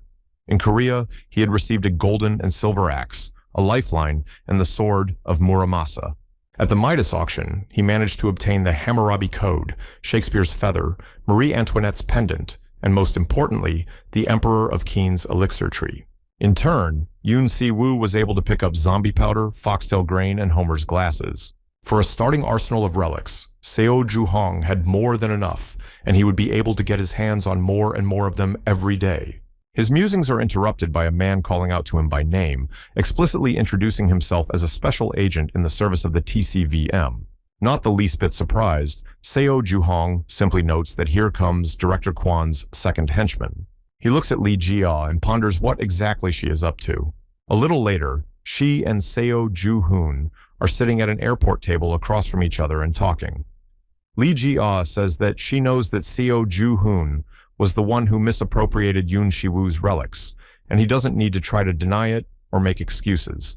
Putting the folder on the table and motioning it towards Seo Ju-hoon, Li Jia informs him that Director Kwan appreciated his skills nonetheless, since he was able to straighten out Yoon Si-woo. That's why she's here today to offer him a job on the TCVM search team. Seo Ju-hyun admits that all this time, he had been wondering why Li Jia had come here. And now it turns out it's just because of the damn slave contract. Li Jia is clearly surprised to hear such an answer. She remarks that Seo Juhong's words are too harsh because there's no offer like this for him anywhere. Besides, they're offering $100 million in advance in addition to the salary. She continues, saying that TCVM won't interfere with an employee's personal life, only their work. Seo Ju-hyun sets the glass on the table with a clatter and interrupts to ask what will happen if he refuses. With a smile on his face, he states that this job offers him nothing of interest. Besides, he already knows very well what Old Man Kwan is up to. Li Jia, from the side of someone with more experience, politely advises Seo Juhong to watch his language when talking to others, saying that it will help him and others. But for now, she'll pretend she didn't hear, realizing that he's still a boy. And then she's downright threatening, asking if Seo Ju-hyun has thought about what kind of punishment he might get for stealing. She also says that when a small insect dies in a small store, no one makes a fuss about it. And Seo Juhong's men can disappear just as well without leaving a trace, and he shouldn't think he's any different. Tot laughs, saying that now that's when Li Jia exposed herself, trying to intimidate him. Seo Juhong frowns, summarizing her speech as a choice between joining the TCWM or dying. Then, he offers her a little advice on his own behalf. Reaching into his pocket with his hand, he advises Li Jia to always choose an opponent of her strength before engaging in a fight, provided, of course, that she values her own life. After pulling out the zombie powder, he adds that the only one who will disappear without a trace is Li Jia herself. She instantly recognizes the relic that Seo Ju-hyun is holding. Even though she's nervous, she still claims that she knows the large number of witnesses around Seo Juhong will deter her from using this remedy. After all, he definitely doesn't want the relics to become public knowledge. Seo Ju-hyun replies that he now understands why she was so presumptuous and opens the cork of the relic, releasing some of her power. He asks if she's really sure he won't do anything. The sharp sound causes his subordinates to turn around, raising their heads in unison. Seung-woo assumes that the sound was coming from the cafe where Seo Jung had recently gone. A subordinate suggests that they should go in and check out what's going on. Falling to the floor, Li Jia screams, panikedly shaking the specks of dust off his shoulder and demanding that Seo Juhong put it away. She accuses him of really being in over his head if he uses his own relics so openly. And Seo Ju-hyun just admits to her that he doesn't care if people find out about the relics or not, and that's what makes him drastically different from them. He even explicitly addresses witnesses, urging them to hurry up and take pictures of the glowing powder, for example, and upload the video to the internet. Lee Ji-ah calls him crazy for this. Seo Ju-hyun looks down at her and notices that her relic control must be insanely high since she remained conscious after touching the powder. While Lee Ji-ah looks at him warily, he even suggests that she use her chance to attack right now because the next strike from him she might not be able to fend off anymore. Lee Ji-ah takes the advice and leaps to his feet in an instant, immediately snatching up the relic. She uses it to direct a wave of water at Seo Ju-hong, asking him to taste it. Seo Ju-hyun only remarks that it's a good move. Seo Ju-hong calmly applies the Hammurabi Code, calling the column after him, and so innocently informs us that he has a relic with him. After uttering the code, an eye for an eye, a tooth for a tooth, he orders Lee Ji-ah's attack back, and she is immediately doused with all that water, causing her to shriek. Only then, while lifting herself off the ground, does she recognize Hammurabi's code. Seo Ju-hyun confirms that she thought right, but calls her a fool. He holds a silver axe over his head, asking him to chop down the enemy who had taken his life. Lee Ji-ah immediately apologizes and admits his mistake. Seung-woo runs in, calling out to Seo Ju-rong to see what he's doing. He can't believe that he would really just kill a man in the middle of the day. But Seo Ju-hyun replies that there's no need to worry so much because it won't actually kill anyone. Lowering the axe to a terrified Lee Ji-ah, he promises that it will just destroy something very precious to this man. Security at the airport is worried because they heard a noise like an explosion coming from the cafe. They assume it could be a terrorist attack and demand that all entrances and exits be sealed off and the area protected. Director Kwon stands and listens, while a security man reports to the commander that they have learned that a certain naked girl is disturbing customers outside the cafe. The commander can't believe what he hears. Kwon turns around and, clenching his teeth, asks how Seo Ju-hong dared to do something like that. Seo Ju-hyun himself, meanwhile, picks up a specific item from the floor. At the same time, Sung-woo babbles on about how he can't even believe that the rumors about spirits and some things ended up being true. Seo Ju-hyun examines the relic he picked up and notices that Lee Ji-ah dropped it, and he wonders what kind of power it has. Seung-woo takes the chance to ask what kind of relic he's talking about. Examining the notification window above the relic that doesn't tell him much, Seo Ju-hong promises that Sung-woo will find out soon. Suddenly, he hears the relic addressing him. He raises his head. Relic asks him to follow her voice, and Seo Ju-hong's subordinates obviously don't understand what's going on. The voice warns that Seo Ju-hong's place is about to fall into chaos. He asks if that raven is talking to him, but only Seung-woo answers him, asking him to stop scaring him like this, chattering to the air all of a sudden. So Seo Ju-hong realizes that he is the only one who hears this voice. Relic tells him to hurry up and follow her. Seo Ju-hyun mentally scolds her, telling her not to boss him around, but turns around nonetheless. He accuses the raven of sending him back in time without any warning and turning his life into some kind of game before he decides to have a chat. And at the same time, he tries to punch the air with his fists, while Seung-woo watches incomprehensibly. Raven warns that Seo Ju-hong will still regret not heeding the warning, but he doesn't care, because he doesn't believe the relic. Suddenly, Director Kwon is nearby and remarks with a smile that Seo Ju-hyun put on a good show like this. Kwon assumes he's talking to Seo Ju-hong now, and the latter turns around, not very pleased with his presence. But with a smile, he confirms that he's Seo Ju-hong. At the same time, Sung-woo mumbles nearby, not realizing what's going on and hoping everything will be okay. Director Kwon remarks that this is their first such meeting and introduces himself. Seo Ju-hong's subordinates hurriedly greet him. Sung-woo says it's nice to meet you before he starts to feel something strange. He shivers, admitting that his body can't move. Seo Ju-hong throws a concerned look at him. Looking at the dark aura engulfing and sinisterly grinning, Kwon Seo Ju-hong mentally bows out at him. And without hesitation, he immediately snatches a relic in the form of a dagger from his holster, rushing towards Kwon. As a result, he ends up behind him, putting his blade to the throat of a slightly nervous Kwon, who is anxious about this turn of events. With a chuckle, Seo Ju-hong remarks that such careless actions cause problems for other people, and that Kwon shouldn't resort to dominating people, especially if they are subordinates to someone. So he suggests to a grudgingly frowning Kwon to stop it right now, assuring him that it's for the best. Quan grudgingly agrees, saying that he finally understands everything. While Seo Ju-hong's subordinates are happy to be free again, he notices that he has found the reason why both Yoon Si-woo and Lee Jia are in a similar state. Quan recognizes that Seo Ju-hong's abilities are much stronger than he expected them to be, and also that he must have an exceptional talent for controlling relics. He adds that in that case, he won't hold back anymore. Seo Ju-hyun hums in amusement and surprise. Looking directly into his interlocutor's eyes, Quan informs him that he once heard a prophecy that said that people would discover the existence of relics at some point in time. He immediately admits that he wouldn't like this outcome because he has his own plans for these relics. Seo Ju-hyun, on the other hand, concludes that Quan collected some predictions using a future guide. Gathering the ominous energy crackling with black lightning around his palm, Quan concludes his speech with the solution he has found. Get rid of all people who know about the relics in an attempt to delay the fulfillment of the prophecy.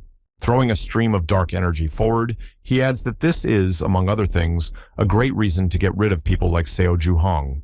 His subordinates cover themselves with their hands against this flow, barely staying on their feet and exclaiming that it's happening again. And Seo Ju-hyun stands perfectly still and asks, did Quan decide to show everyone his true colors so quickly?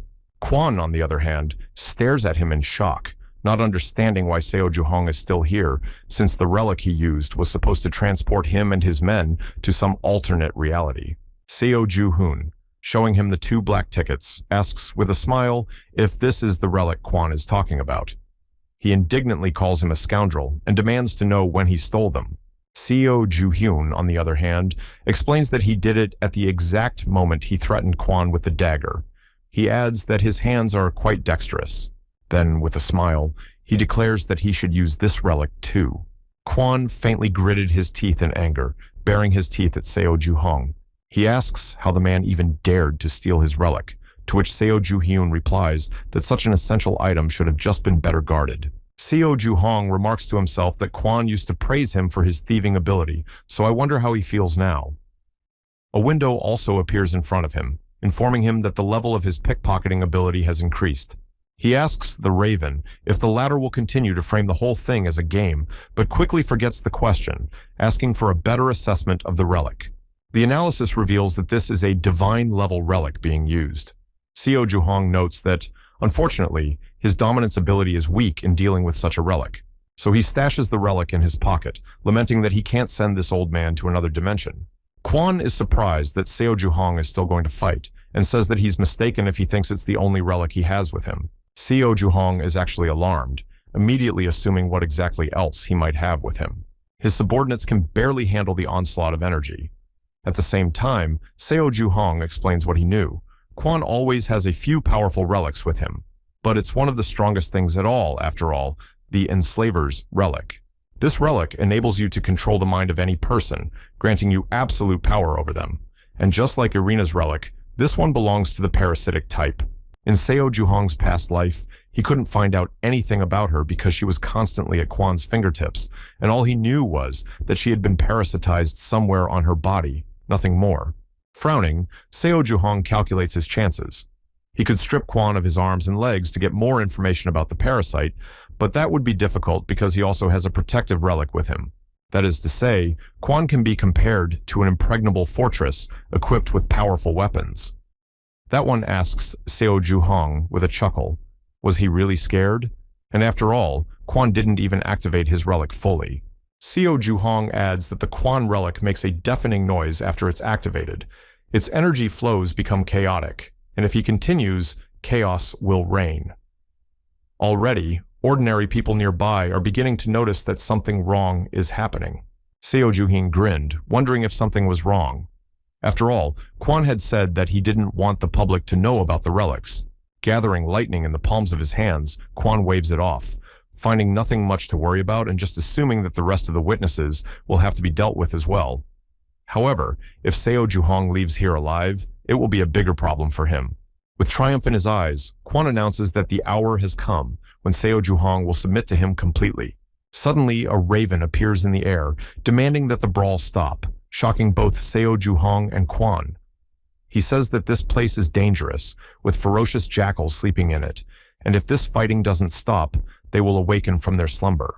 But the first thing Quan notices is the raven's colossal aura. He assumes it must be a high-ranking relic. Seo Juhong, meanwhile, tries to understand the raven by remembering stories that may have featured jackals. He recalls only Egyptian myths about Anubis, the god of the dead, and suggests that perhaps this place is a tomb.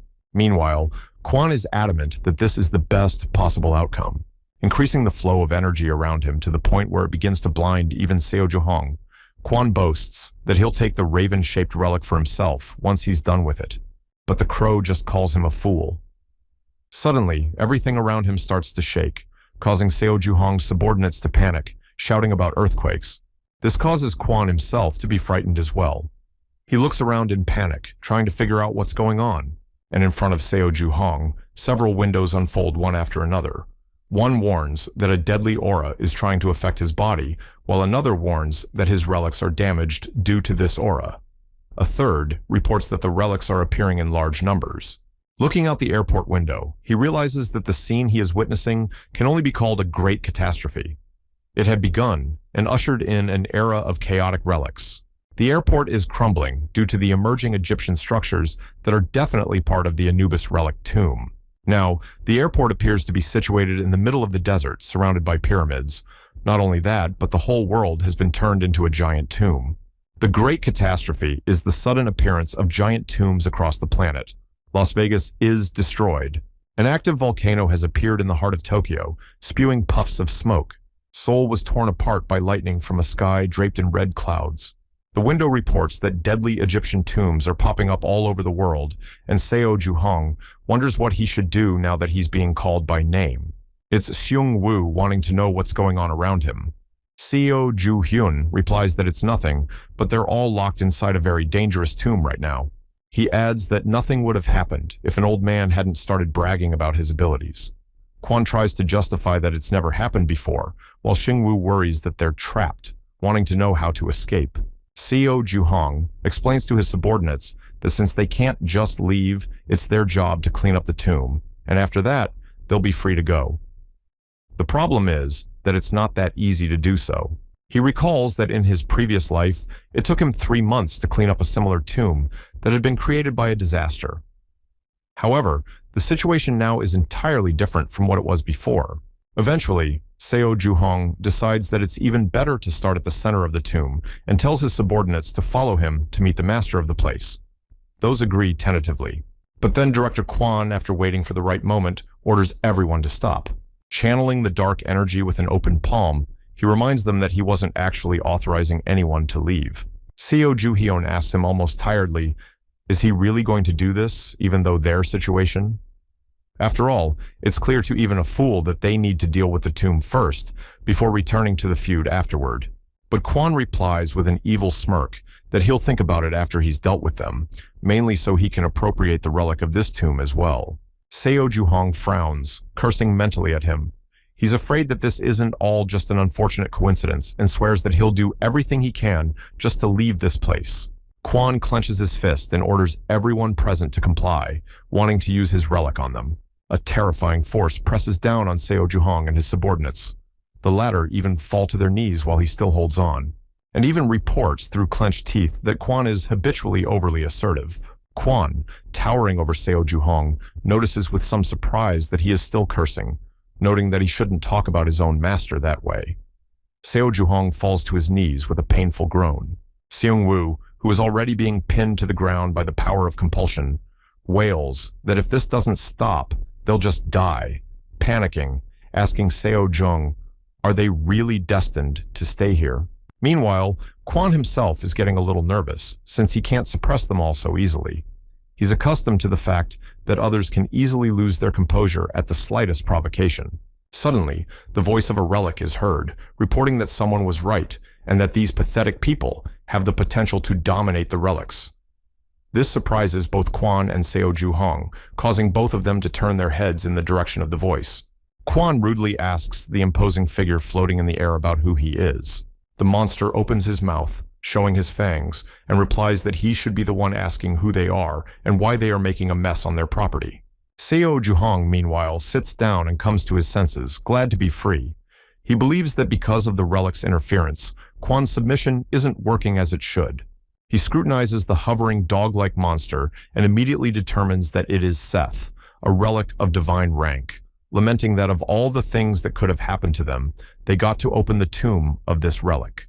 Recalling how Seth was depicted in Egypt, Seo Juhong explains that he was one of the major gods responsible for the desert, chaos, and evil.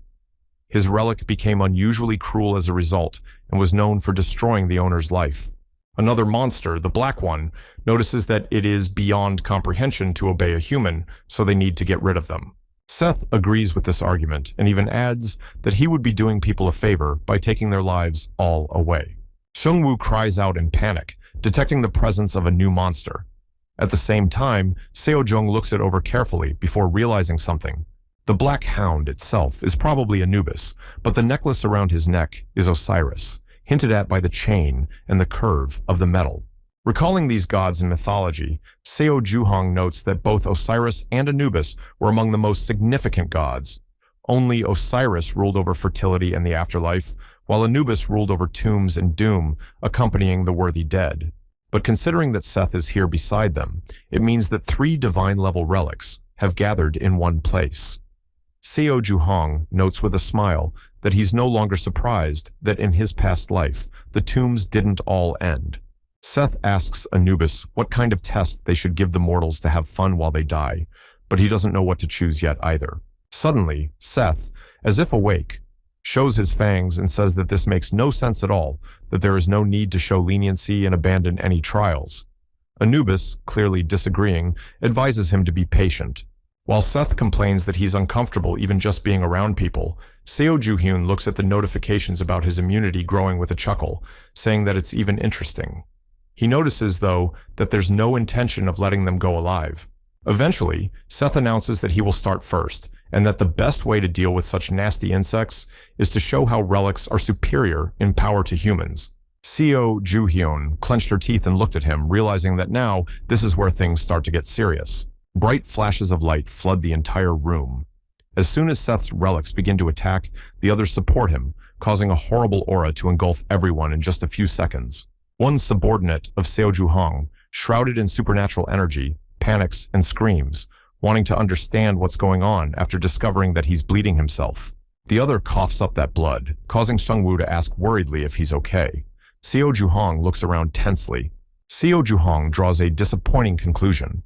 Without immunity, the body cannot withstand the pressure of such a force, and therefore gradually begins to deteriorate. And even Director Kwon falls to his knees, not realizing what is happening to him. Even he, with all his relics, cannot resist such an aura. Seo Juhong instructs Seungwoo that he and the others should find another place to hide, because if the relics see them as mere insects, they'll let them escape. Seungwoo admits that he doesn't even know if he should be happy about his good fortune. Seungwoo commands one subordinate to hold the other more firmly as they carry him, despite how the first notices that he's not feeling so good either. Seojung watches them, while Kwon indignantly wonders where they're running to. Afterward, he shifts his attention to Seo Juhong, angrily wondering how he can even stand on his feet. Seo Juhyun explains with a smile that it's all because of the difference in his and Kwon's abilities, causing the latter to swear after receiving such a cheeky response. Seth grudgingly asks why Seo Juhong is still on his feet, to which Anubis suggests that maybe they just weren't using enough force, getting the recommendation to do their job correctly.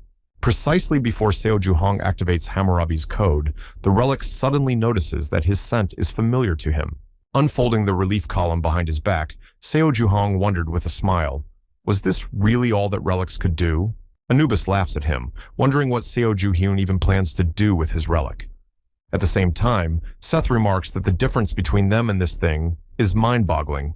Seth promises that he will still make Seo Juhong regret his arrogance before unleashing waves of scarlet power and lightning stronger than before. But Seo Juhong, expecting just that, utters the code phrase with a broad grin. An eye for an eye, and a tooth for a tooth, suggesting that the relics should try to withstand their own power. Streams of energy hitting the protective field of Hammurabi's code did reflect. The protective relic did not fail. Relics, struck by their own attack, scream in pain, questioning how this is even possible. Seo Juhong remarks with a satisfied chuckle that this is what always happens when you rely too much on ranks and weaken your defenses. Anubis decides that this means they should take it seriously. He suggests that Seth use his powers and attack Seo Ju-hong, but Seth, grinning his fangs, refuses, as using the abilities will reduce their life energy. But Seth was now absolutely sure that the scent he had smelled from Seo Ju-hong definitely belonged to the raven. He could still smell its traces now. Osiris is surprised at the mere mention of this name.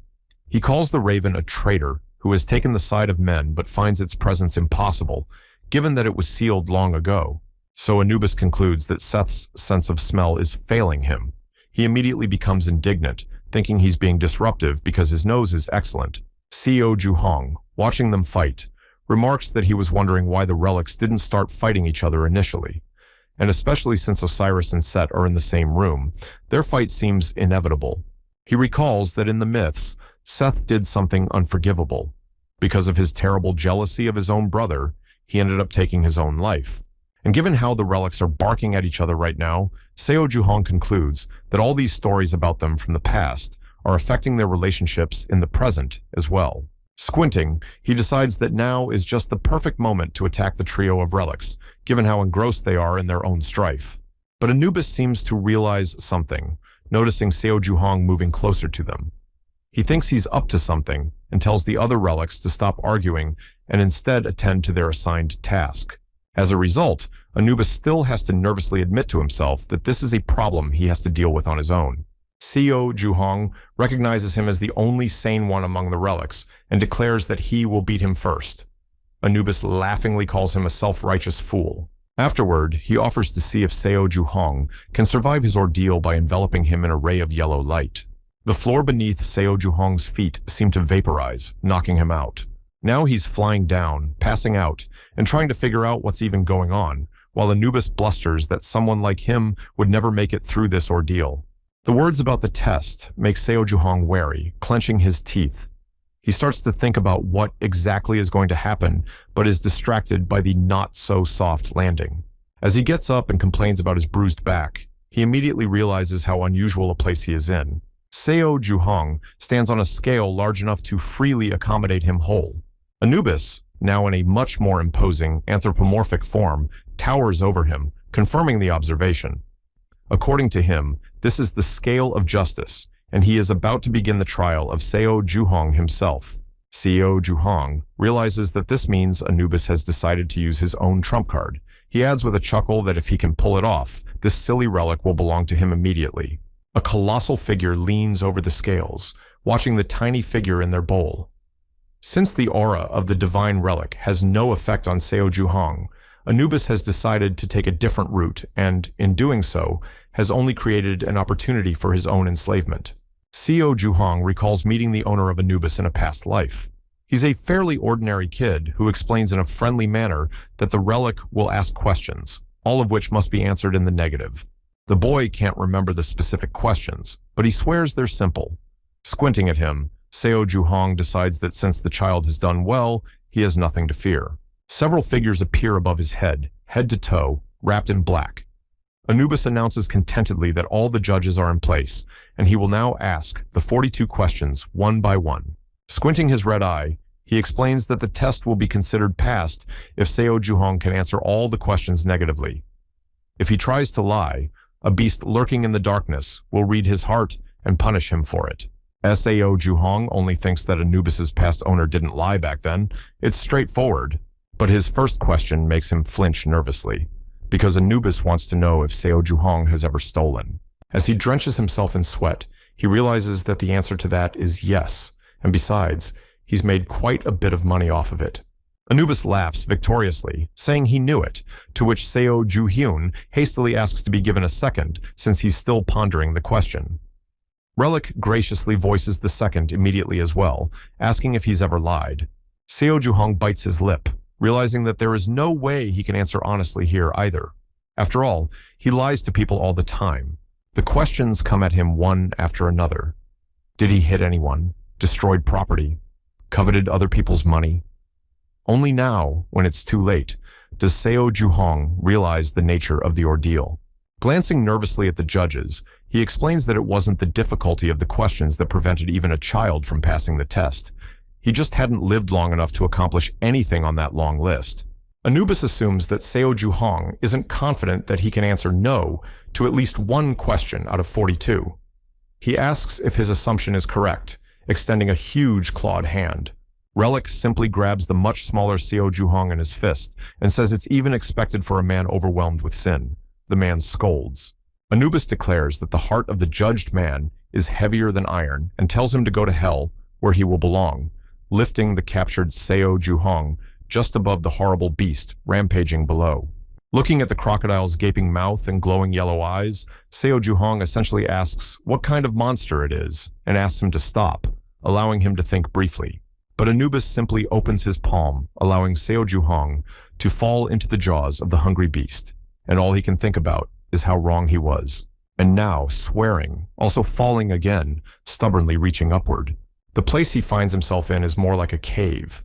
The place he finds himself in is more like a cave than anything he has ever seen before, filled with sand and bones buried within it, and it's tall and spacious, with the only obvious exit located in the middle of the ceiling. Lying on the ground, Seo Juhong wrinkles his nose and weakly groans in pain, noting how hard the landing was. But then some sound makes him still raise his head and see what's up. A group of emaciated ghosts with eyes burning red approach him. Seo Juhong laughs nervously, saying that it's some kind of mockery, not giving him a second's peace. Still, he stands up, picking up a large bone from the ground to use as a weapon. Afterward, he holds out a makeshift baton in front of him, urging the creatures to attack him now. When the monsters jump at him from 3 sides at once, Seo Juhong repeats his call, shouting for them to attack all together. He promises to tear the attackers apart as he starts swinging his weapon. He blows off one monster's head and stabs the other in the back. But as he scatters the monsters around, Seo Juhong realizes he's still failing. There are too many of them. One monster gets so close that he is forced to put a bone in front of him so that the creature can close its teeth on it rather than bite Seo Juhong's arm. But due to the attacker's strength, he rolls on the ground while several more monsters get close to him from behind the first one. Seo Juhyun, clenching his teeth, realizes that he can't do it on his own and wonders if this will be his end. Will he have to lose his life again? Suddenly, the Raven's voice suggests that he could definitely use some help, calling Seo Juhong the more foolish one. Rays of light begin to spill from his body. Eventually, the flash becomes so powerful that it throws the monsters away and causes the others to stop in fear. The familiar figure of a 4-eyed raven soars in the glow, high above Seo Juhong. Relic notices that it's been a long time since he's done something like this on his own. Seo Juhong rises to his feet, looking at the bird, confused. He doesn't understand what he's talking about, nor how he came here so early, if he was able to meet the raven after a long time in his previous life. Dropping lower, the raven laughs, replying that time doesn't matter because he stays the same. Seo Juhong manages to indignantly ask the relic to clarify what she's talking about before the noise distracts him. He sees the former monsters getting closer and closer, noticing that they are about to attack again. Raven says that nothing can be changed in this situation. He promises Seo Juhong to help him escape from this place. Then he briefly considers it and says that it would be highly amusing if the Egyptian gods died because of their own power. Seo Juhong takes a moment too seriously and directly asks the relic what it is and why it has suddenly started helping him. But the raven doesn't respond and instead flashes such a dazzling light that it not only startles Seo Juhokasis and uncovers to hit the ground with his hands. Meanwhile, Seth and Osiris look at the large, dark ball of power floating in front of them, noticing that the whole thing has taken much longer than they expected. The ball gradually goes into bright blue cracks. Osiris asks if this means that the man inside is finished, but Seth thinks it's not because that ball of space created by Anubis they were watching is collapsing from within. This causes Osiris to shriek in surprise.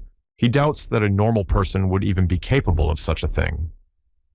Quan, still crouching on the ground, listens to their conversation with grudgingly clenched teeth. Suddenly, the sphere shattered into pieces, causing the relics to scream in amazement. And the moment a torrent of unprecedented power envelops them, Seth recognizes it. It is the power of the sun god Ra. After the dust settles, the balloon is replaced by a raven, and Seo Juhong is enveloped and supported by its power. Seth immediately exclaims that he knew the raven was involved, calling him an immortal freak. Osiris, meanwhile, worries about Anubis, asking him to wake up, and when he doesn't respond, he knocks himself out, powerless. Seth, baring his fangs, says that it was obviously the raven that did something to Anubis, now hanging powerlessly in the air, as if truly asleep.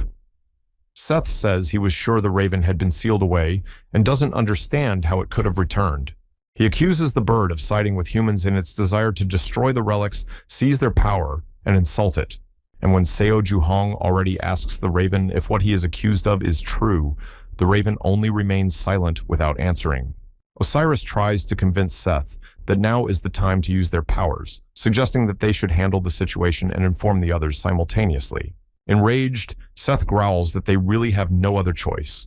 And since things have turned out this way, he's going to tear everyone and everything to pieces. His aura flares up with a new, even more threatening force, enveloping everything around him in an ominous glow. Even the very space around Seo Juhong and the crow begins to collapse, sizzling with pure power. And from the cracks in the ground, hordes of the same ghosts that had nearly taken Seo Juhong's life earlier were leisurely climbing out. Osiris, on the other hand, proudly proclaims that he has used a more powerful spell this time, and now the undead souls will appear all over the world. Raven admits that he can no longer help Seo Juhong. Still, he nods with a smile, saying that he's already figured it out and he doesn't need anything else. The bird notices that it seems as if he's not afraid of anything and asks why that's. Raven adds that now that everyone else has escaped, Seo Juhong himself won't be able to get out of there anymore.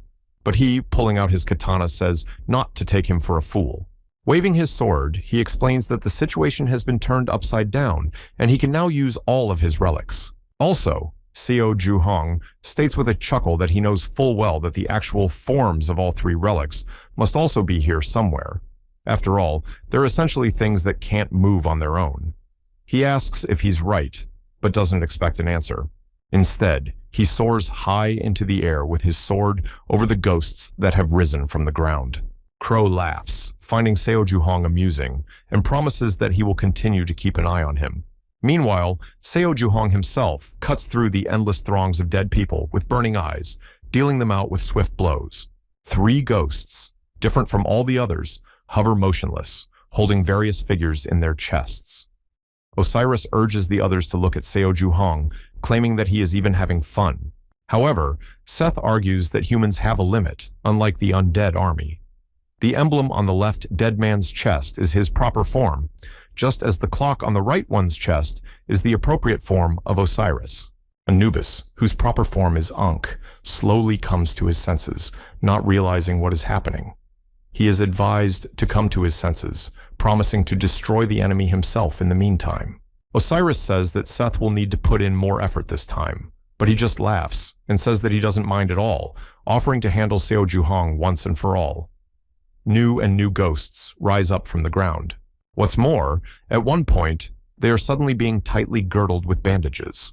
Being much stronger and taller now, the dead men loom dangerously over Seo Juhong. He obviously doesn't expect such a thing, and nervously wonders what it is all of a sudden. Suddenly, one of the mummies attacks, smashing the ground surface with its fist. Seo Juhong hastily jumps back to stay alive, and immediately takes this opportunity to deliver his swift strike. Seo Juhong lands softly on the floor, but his sword remains in the dead man's body, barely managing to cut through the top few layers of bandages. Rising up, he recognizes that these mummies are far more durable than he had thought. However, Seo Juhong just happens to have another blade, which he pulls out from behind his back. It's the same Egyptian ritual dagger. Relic marvels at the energy in the air, saying that it's similar to the one she had back home.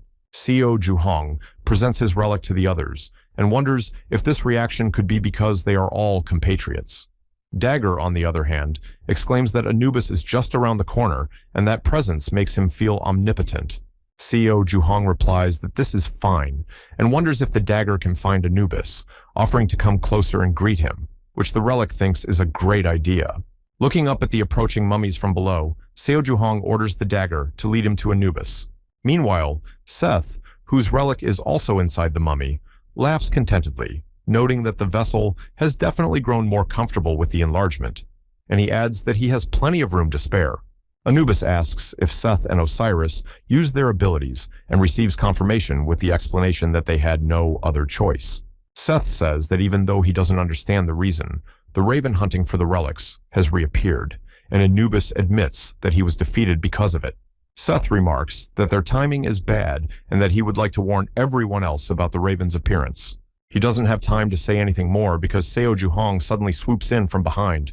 In 2 movements, he cuts Seth's relic out of the mummy's body and splits it roughly down the middle, causing it to fly away. Seth tries to find out how Seo Juhong was able to discover him, breaking down into a painful moan, but receives only a sinister smirk in return and a wish to finally rest in peace. Seth's relic falls to the floor, split into 2 halves, and the other divine relics scream his name in shock. But then, a swift thrust of the blade cleaves the second mummy aslant across the throat.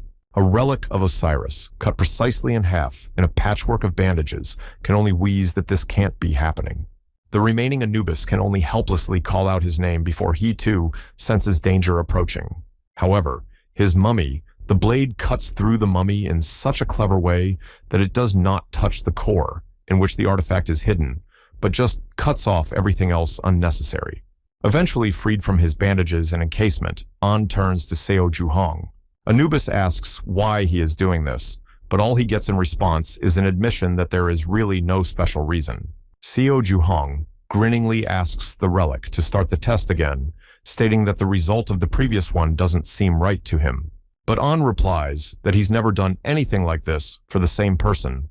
In addition, even if the trial starts over again, there's no way Seo Juhyun will be able to pass it. But the one with a smug grin declares that there is no such thing, and this time, he will definitely manage. However, pointing his katana at Anubis, Seo Juhong says he has a small condition.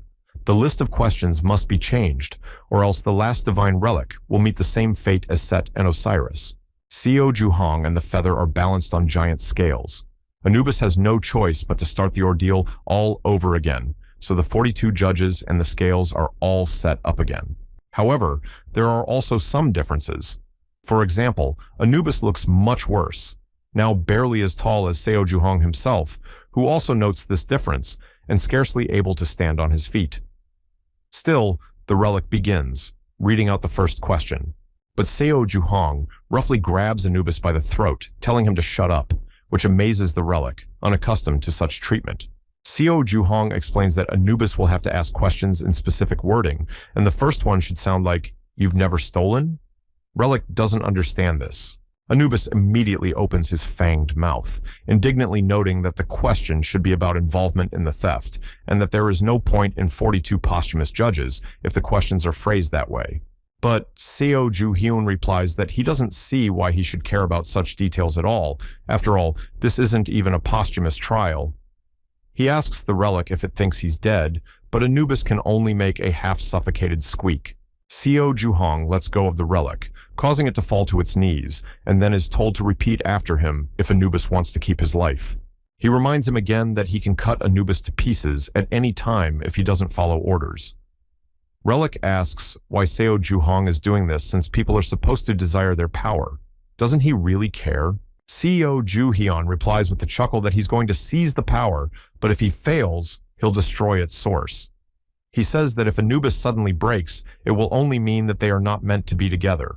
Anubis doesn't know what to say to that, and so he remains silent, nervously pondering what he should do next. Eventually, he gives up and repeats the question in the correct wording, which causes the judges to look around in incomprehension. Seo Juhong says he can't hear and asks to speak louder, to which Anubis bows out and repeats the question.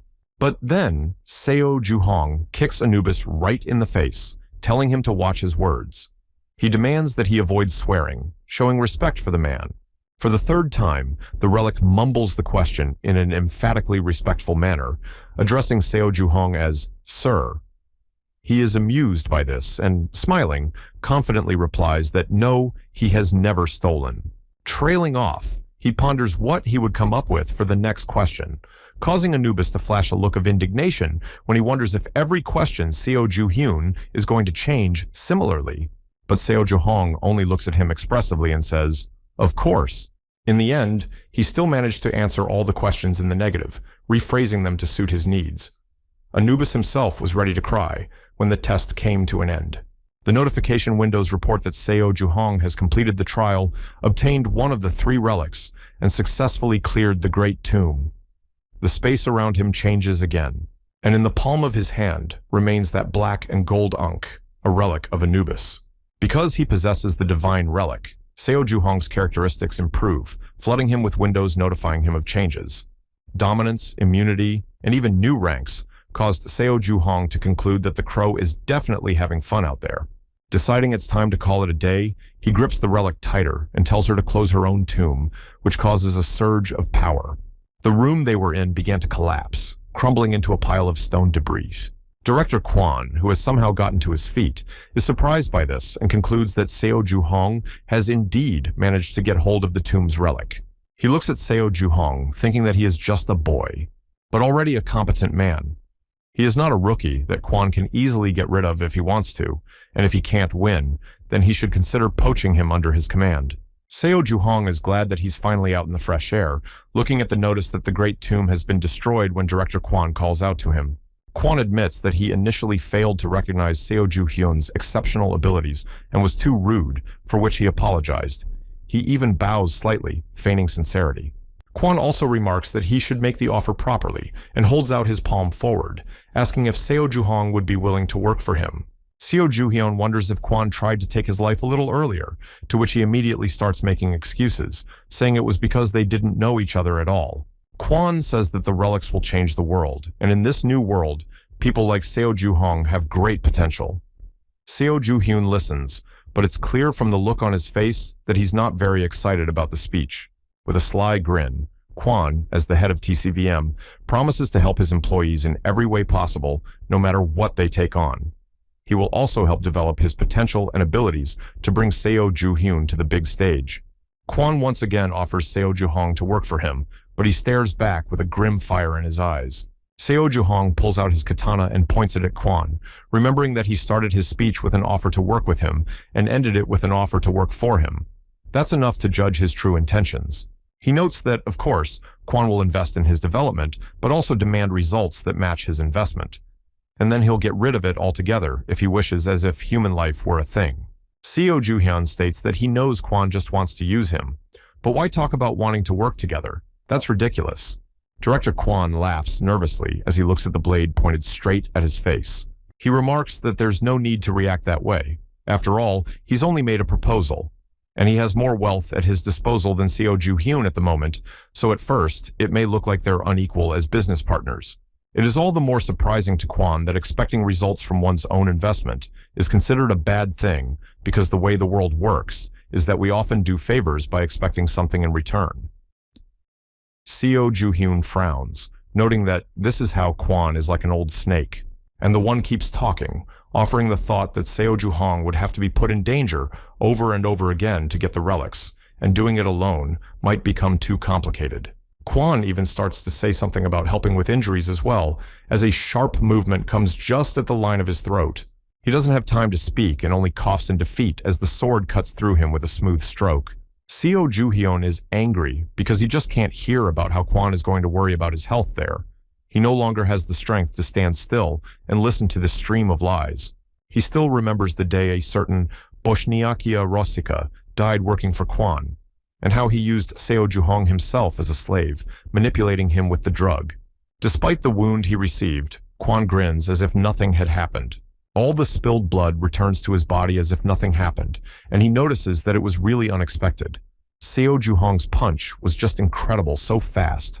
The cut is already healing. It's all the power of Kwon's protective relic. Seo Ju-hyun admits out loud that it looks disgusting, and this time, Kwon doesn't even argue with him. He is protected by the body of Achilles, who took his strength from the river Styx, which is a divine relic.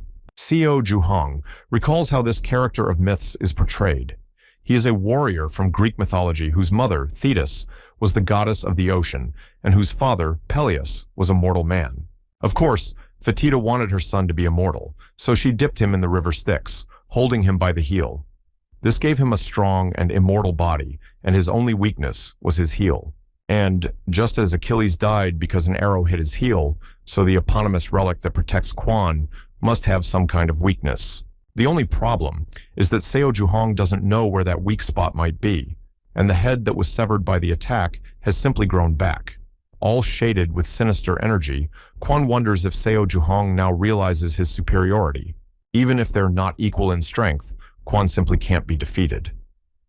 With a sinister smile, he tries to convince Seo Juhong that he doesn't want to fight, but wants to be his ally. Quan assumes that there can only be one answer here and tells Seo Juhong not to procrastinate. The man looks away and laughs. Afterward, he orders Muramasa to gather all his strength. He briefly cries out in pain and tries to find out what Seo Juhong is going to do. Holding his sword shining with overflowing power, Seo Juhong asks Quan if he knows about such a concept as a riot, because that's precisely what he's about to stage.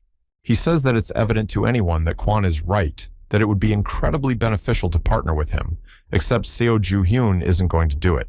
And as a reason, he suggests that he just really dislikes Quan's face, causing him to shriek indignantly. In between, Seo Juhong remarks that Muramasa is a great relic for his rebellion, as it only gets stronger if the opponent has a relic of a higher rank. With wild excitement, Seo Juhong offers to see if Quan can finally close his mouth if he uses the maximum power of the katana on him. Quan, on the other hand, screams that Seo Ju-hyun is a crazy creep, wanting to know the reason why he's going so far. But the latter doesn't respond, instead immediately attacking Quan, hoping to cleave him across the stomach. Quan cries out and squints painfully, and drops of blood fly in all directions. Seo Juhong stubbornly clenched his teeth, wanting to follow through at all costs. And because of all this strain of power, there's a massive explosion in the end. Let's back up a bit.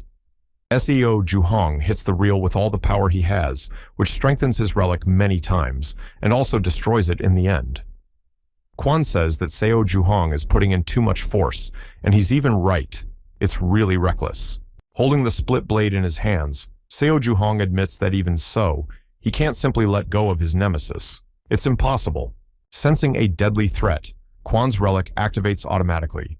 His body is enveloped in an unbearable glow, and lightning bolts strike in all directions, while being hit by them is incredibly dangerous. Seo Juhong gripped Hammurabi's code tighter, planning to repel at least part of the attack with his help. He builds a barrier around himself, hoping that the returned damage will temporarily take Quan's life once more. But the relic of Hammurabi is damaged by such use. A considerable amount of reflected power rushes back towards Quan, causing a large explosion and splintering the rocks. Looking at the crippled Quan in the center of the crater, Seo Juhong decides that the relics of Achilles and dominance have definitely been affected, which means his opponent won't be coming around for a while yet. Seo Juhong moves closer to the body, noticing that, to his dismay, Muramasa is broken because of that attack. Clenching his fingers on the hilt of the weapon shard, he adds that Hammurabi's code was also severely damaged. Seo Ju-hyun bitterly remarks that he put in so much effort and still couldn't take a single life, and he's annoyed. Suddenly, a familiar voice calls his name. It's Seung-woo, wanting to know what happened here. Seo Juhong is surprised that his subordinates are still alive. Upon noticing Quan, his subordinates express their displeasure that an inanimate body is sitting there. However, Seo Juhong remarks that it's unfortunately still quite alive. Seung-woo asks nervously if Seo Ju-hyun is going to take Quan's life, guessing that he's at least very eager to do so. But Seo Juhong only stares silently. Then he says he should leave Quan alone.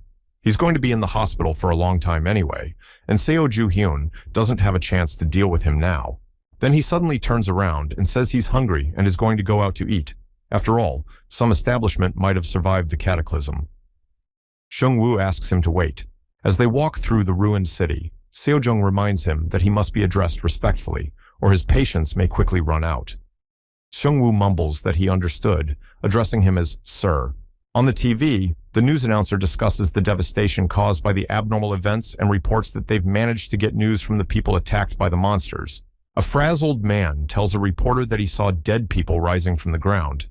They looked a lot like mummies, so much so that he wanted to believe it was all part of a movie set. And some people have superpowers thanks to special objects. Seo Juhong, who is covered in band-aids, eats the noodles and remarks that it's an interesting sight. He and Seung-woo are just watching the newscast, and the latter notices that the news of the destruction is repeated on every channel. Seo Ju-hyun replies that the whole world is now aware that there are relics. Seung-woo interjects about them. So Seo Jurong simply clarifies that these are the things he left on the bed. Seung-woo looks around to look at the carelessly piled relics, while one of them tries to get someone's attention. Seo Juhong remarks that he's already mentioned that the world will soon be turned upside down, and those who find good relics will have great power.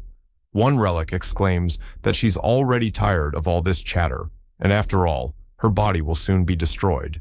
Sungwoo asks with some hesitation if all these things don't look like they're about to fall apart, to which Seo Juhong replies, still chewing, that that's precisely the problem. However, when he picks up the phone, he claims to have a solution in the form of some helpful friends.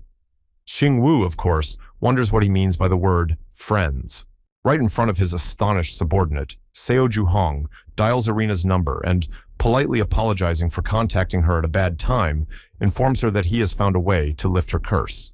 She asks him if it's true, to which Seo Juhong mentally replies that of course it's not, but he's not completely lying either, and he'll have to put in a little more effort to handle the situation. SEO Ju-hyun reports that it's true that Irina will need to find one person for him, and he thinks she can help with that. Irina agrees, asking who this man is in general. This is Yu Jae-ha, an expert in repairing relics. Every relic can break due to reduced strength or carelessness of the owner, and there is no way to rebuild it from scratch. SEO Ju-hyun recalls many broken items. However, there are relics with the ability to restore other relics, and the individuals who possess them are known as relic masters. The man shows his broken spear to the master, who looks at it thoughtfully, and a young man with blonde hair and blue eyes, Yu Ji-ha, is the best of them. In the past, he had complete authority over this market and was known by the nickname King of Scams. Seo Juhong and Yu Jae-ha run into each other at the office. One day, Director Kwon takes an interest in such an expert, and as a result, they end up on the same tomb research team. Now, Seo Juhong just has to get Yu Jae-ha to work for him, and then recovering the relics won't be a problem. In the meantime, Seo Juhong and his subordinates are standing on a hill somewhere, looking out over the city. Xingwu assumes that Irina thinks punctuality is some kind of joke. Sungwoo asks, "Who is this person that you can go to such lengths for him?" Seo Ju-hyun just says his name. Seung-woo continues to ask, because when it comes to relics, Seo Jung has no equal, right? He confirms this but says that repairing them is difficult, and most of the craftsmen in this business are weirdos. Most of them require close contact with relics, which can pose a problem. And if he can't do that, the only thing left to do is find someone who can. It's as simple as that.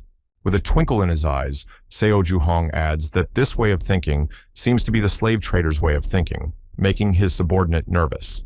Suddenly the wind picks up, and a voice from the helicopter above apologizes for being late, saying he'll come down as soon as he gets the chance. Xingwu is shocked at Irina's choice of means of transportation. Irina reports with a happy smile that she wasn't that far away, but she was delayed by the massive traffic jam. She tried to get there faster, and now apologizes for being late again. Seo Ju-hyun notes that she even has her own helicopter, which is to be expected given her wealth. He says aloud that everything is fine and suggests that they go out to discuss the situation. After a while, Irina and Seo Ju-hyun are sitting in a cafe while his subordinates sit at a neighboring table. Irina asks about Yu Jae-ha, but Seo Ju-hyun can only give his name and nationality, asking if they have crossed paths with Irina. But Irina claims she's never heard of such a thing, making Seo Juhong wonder.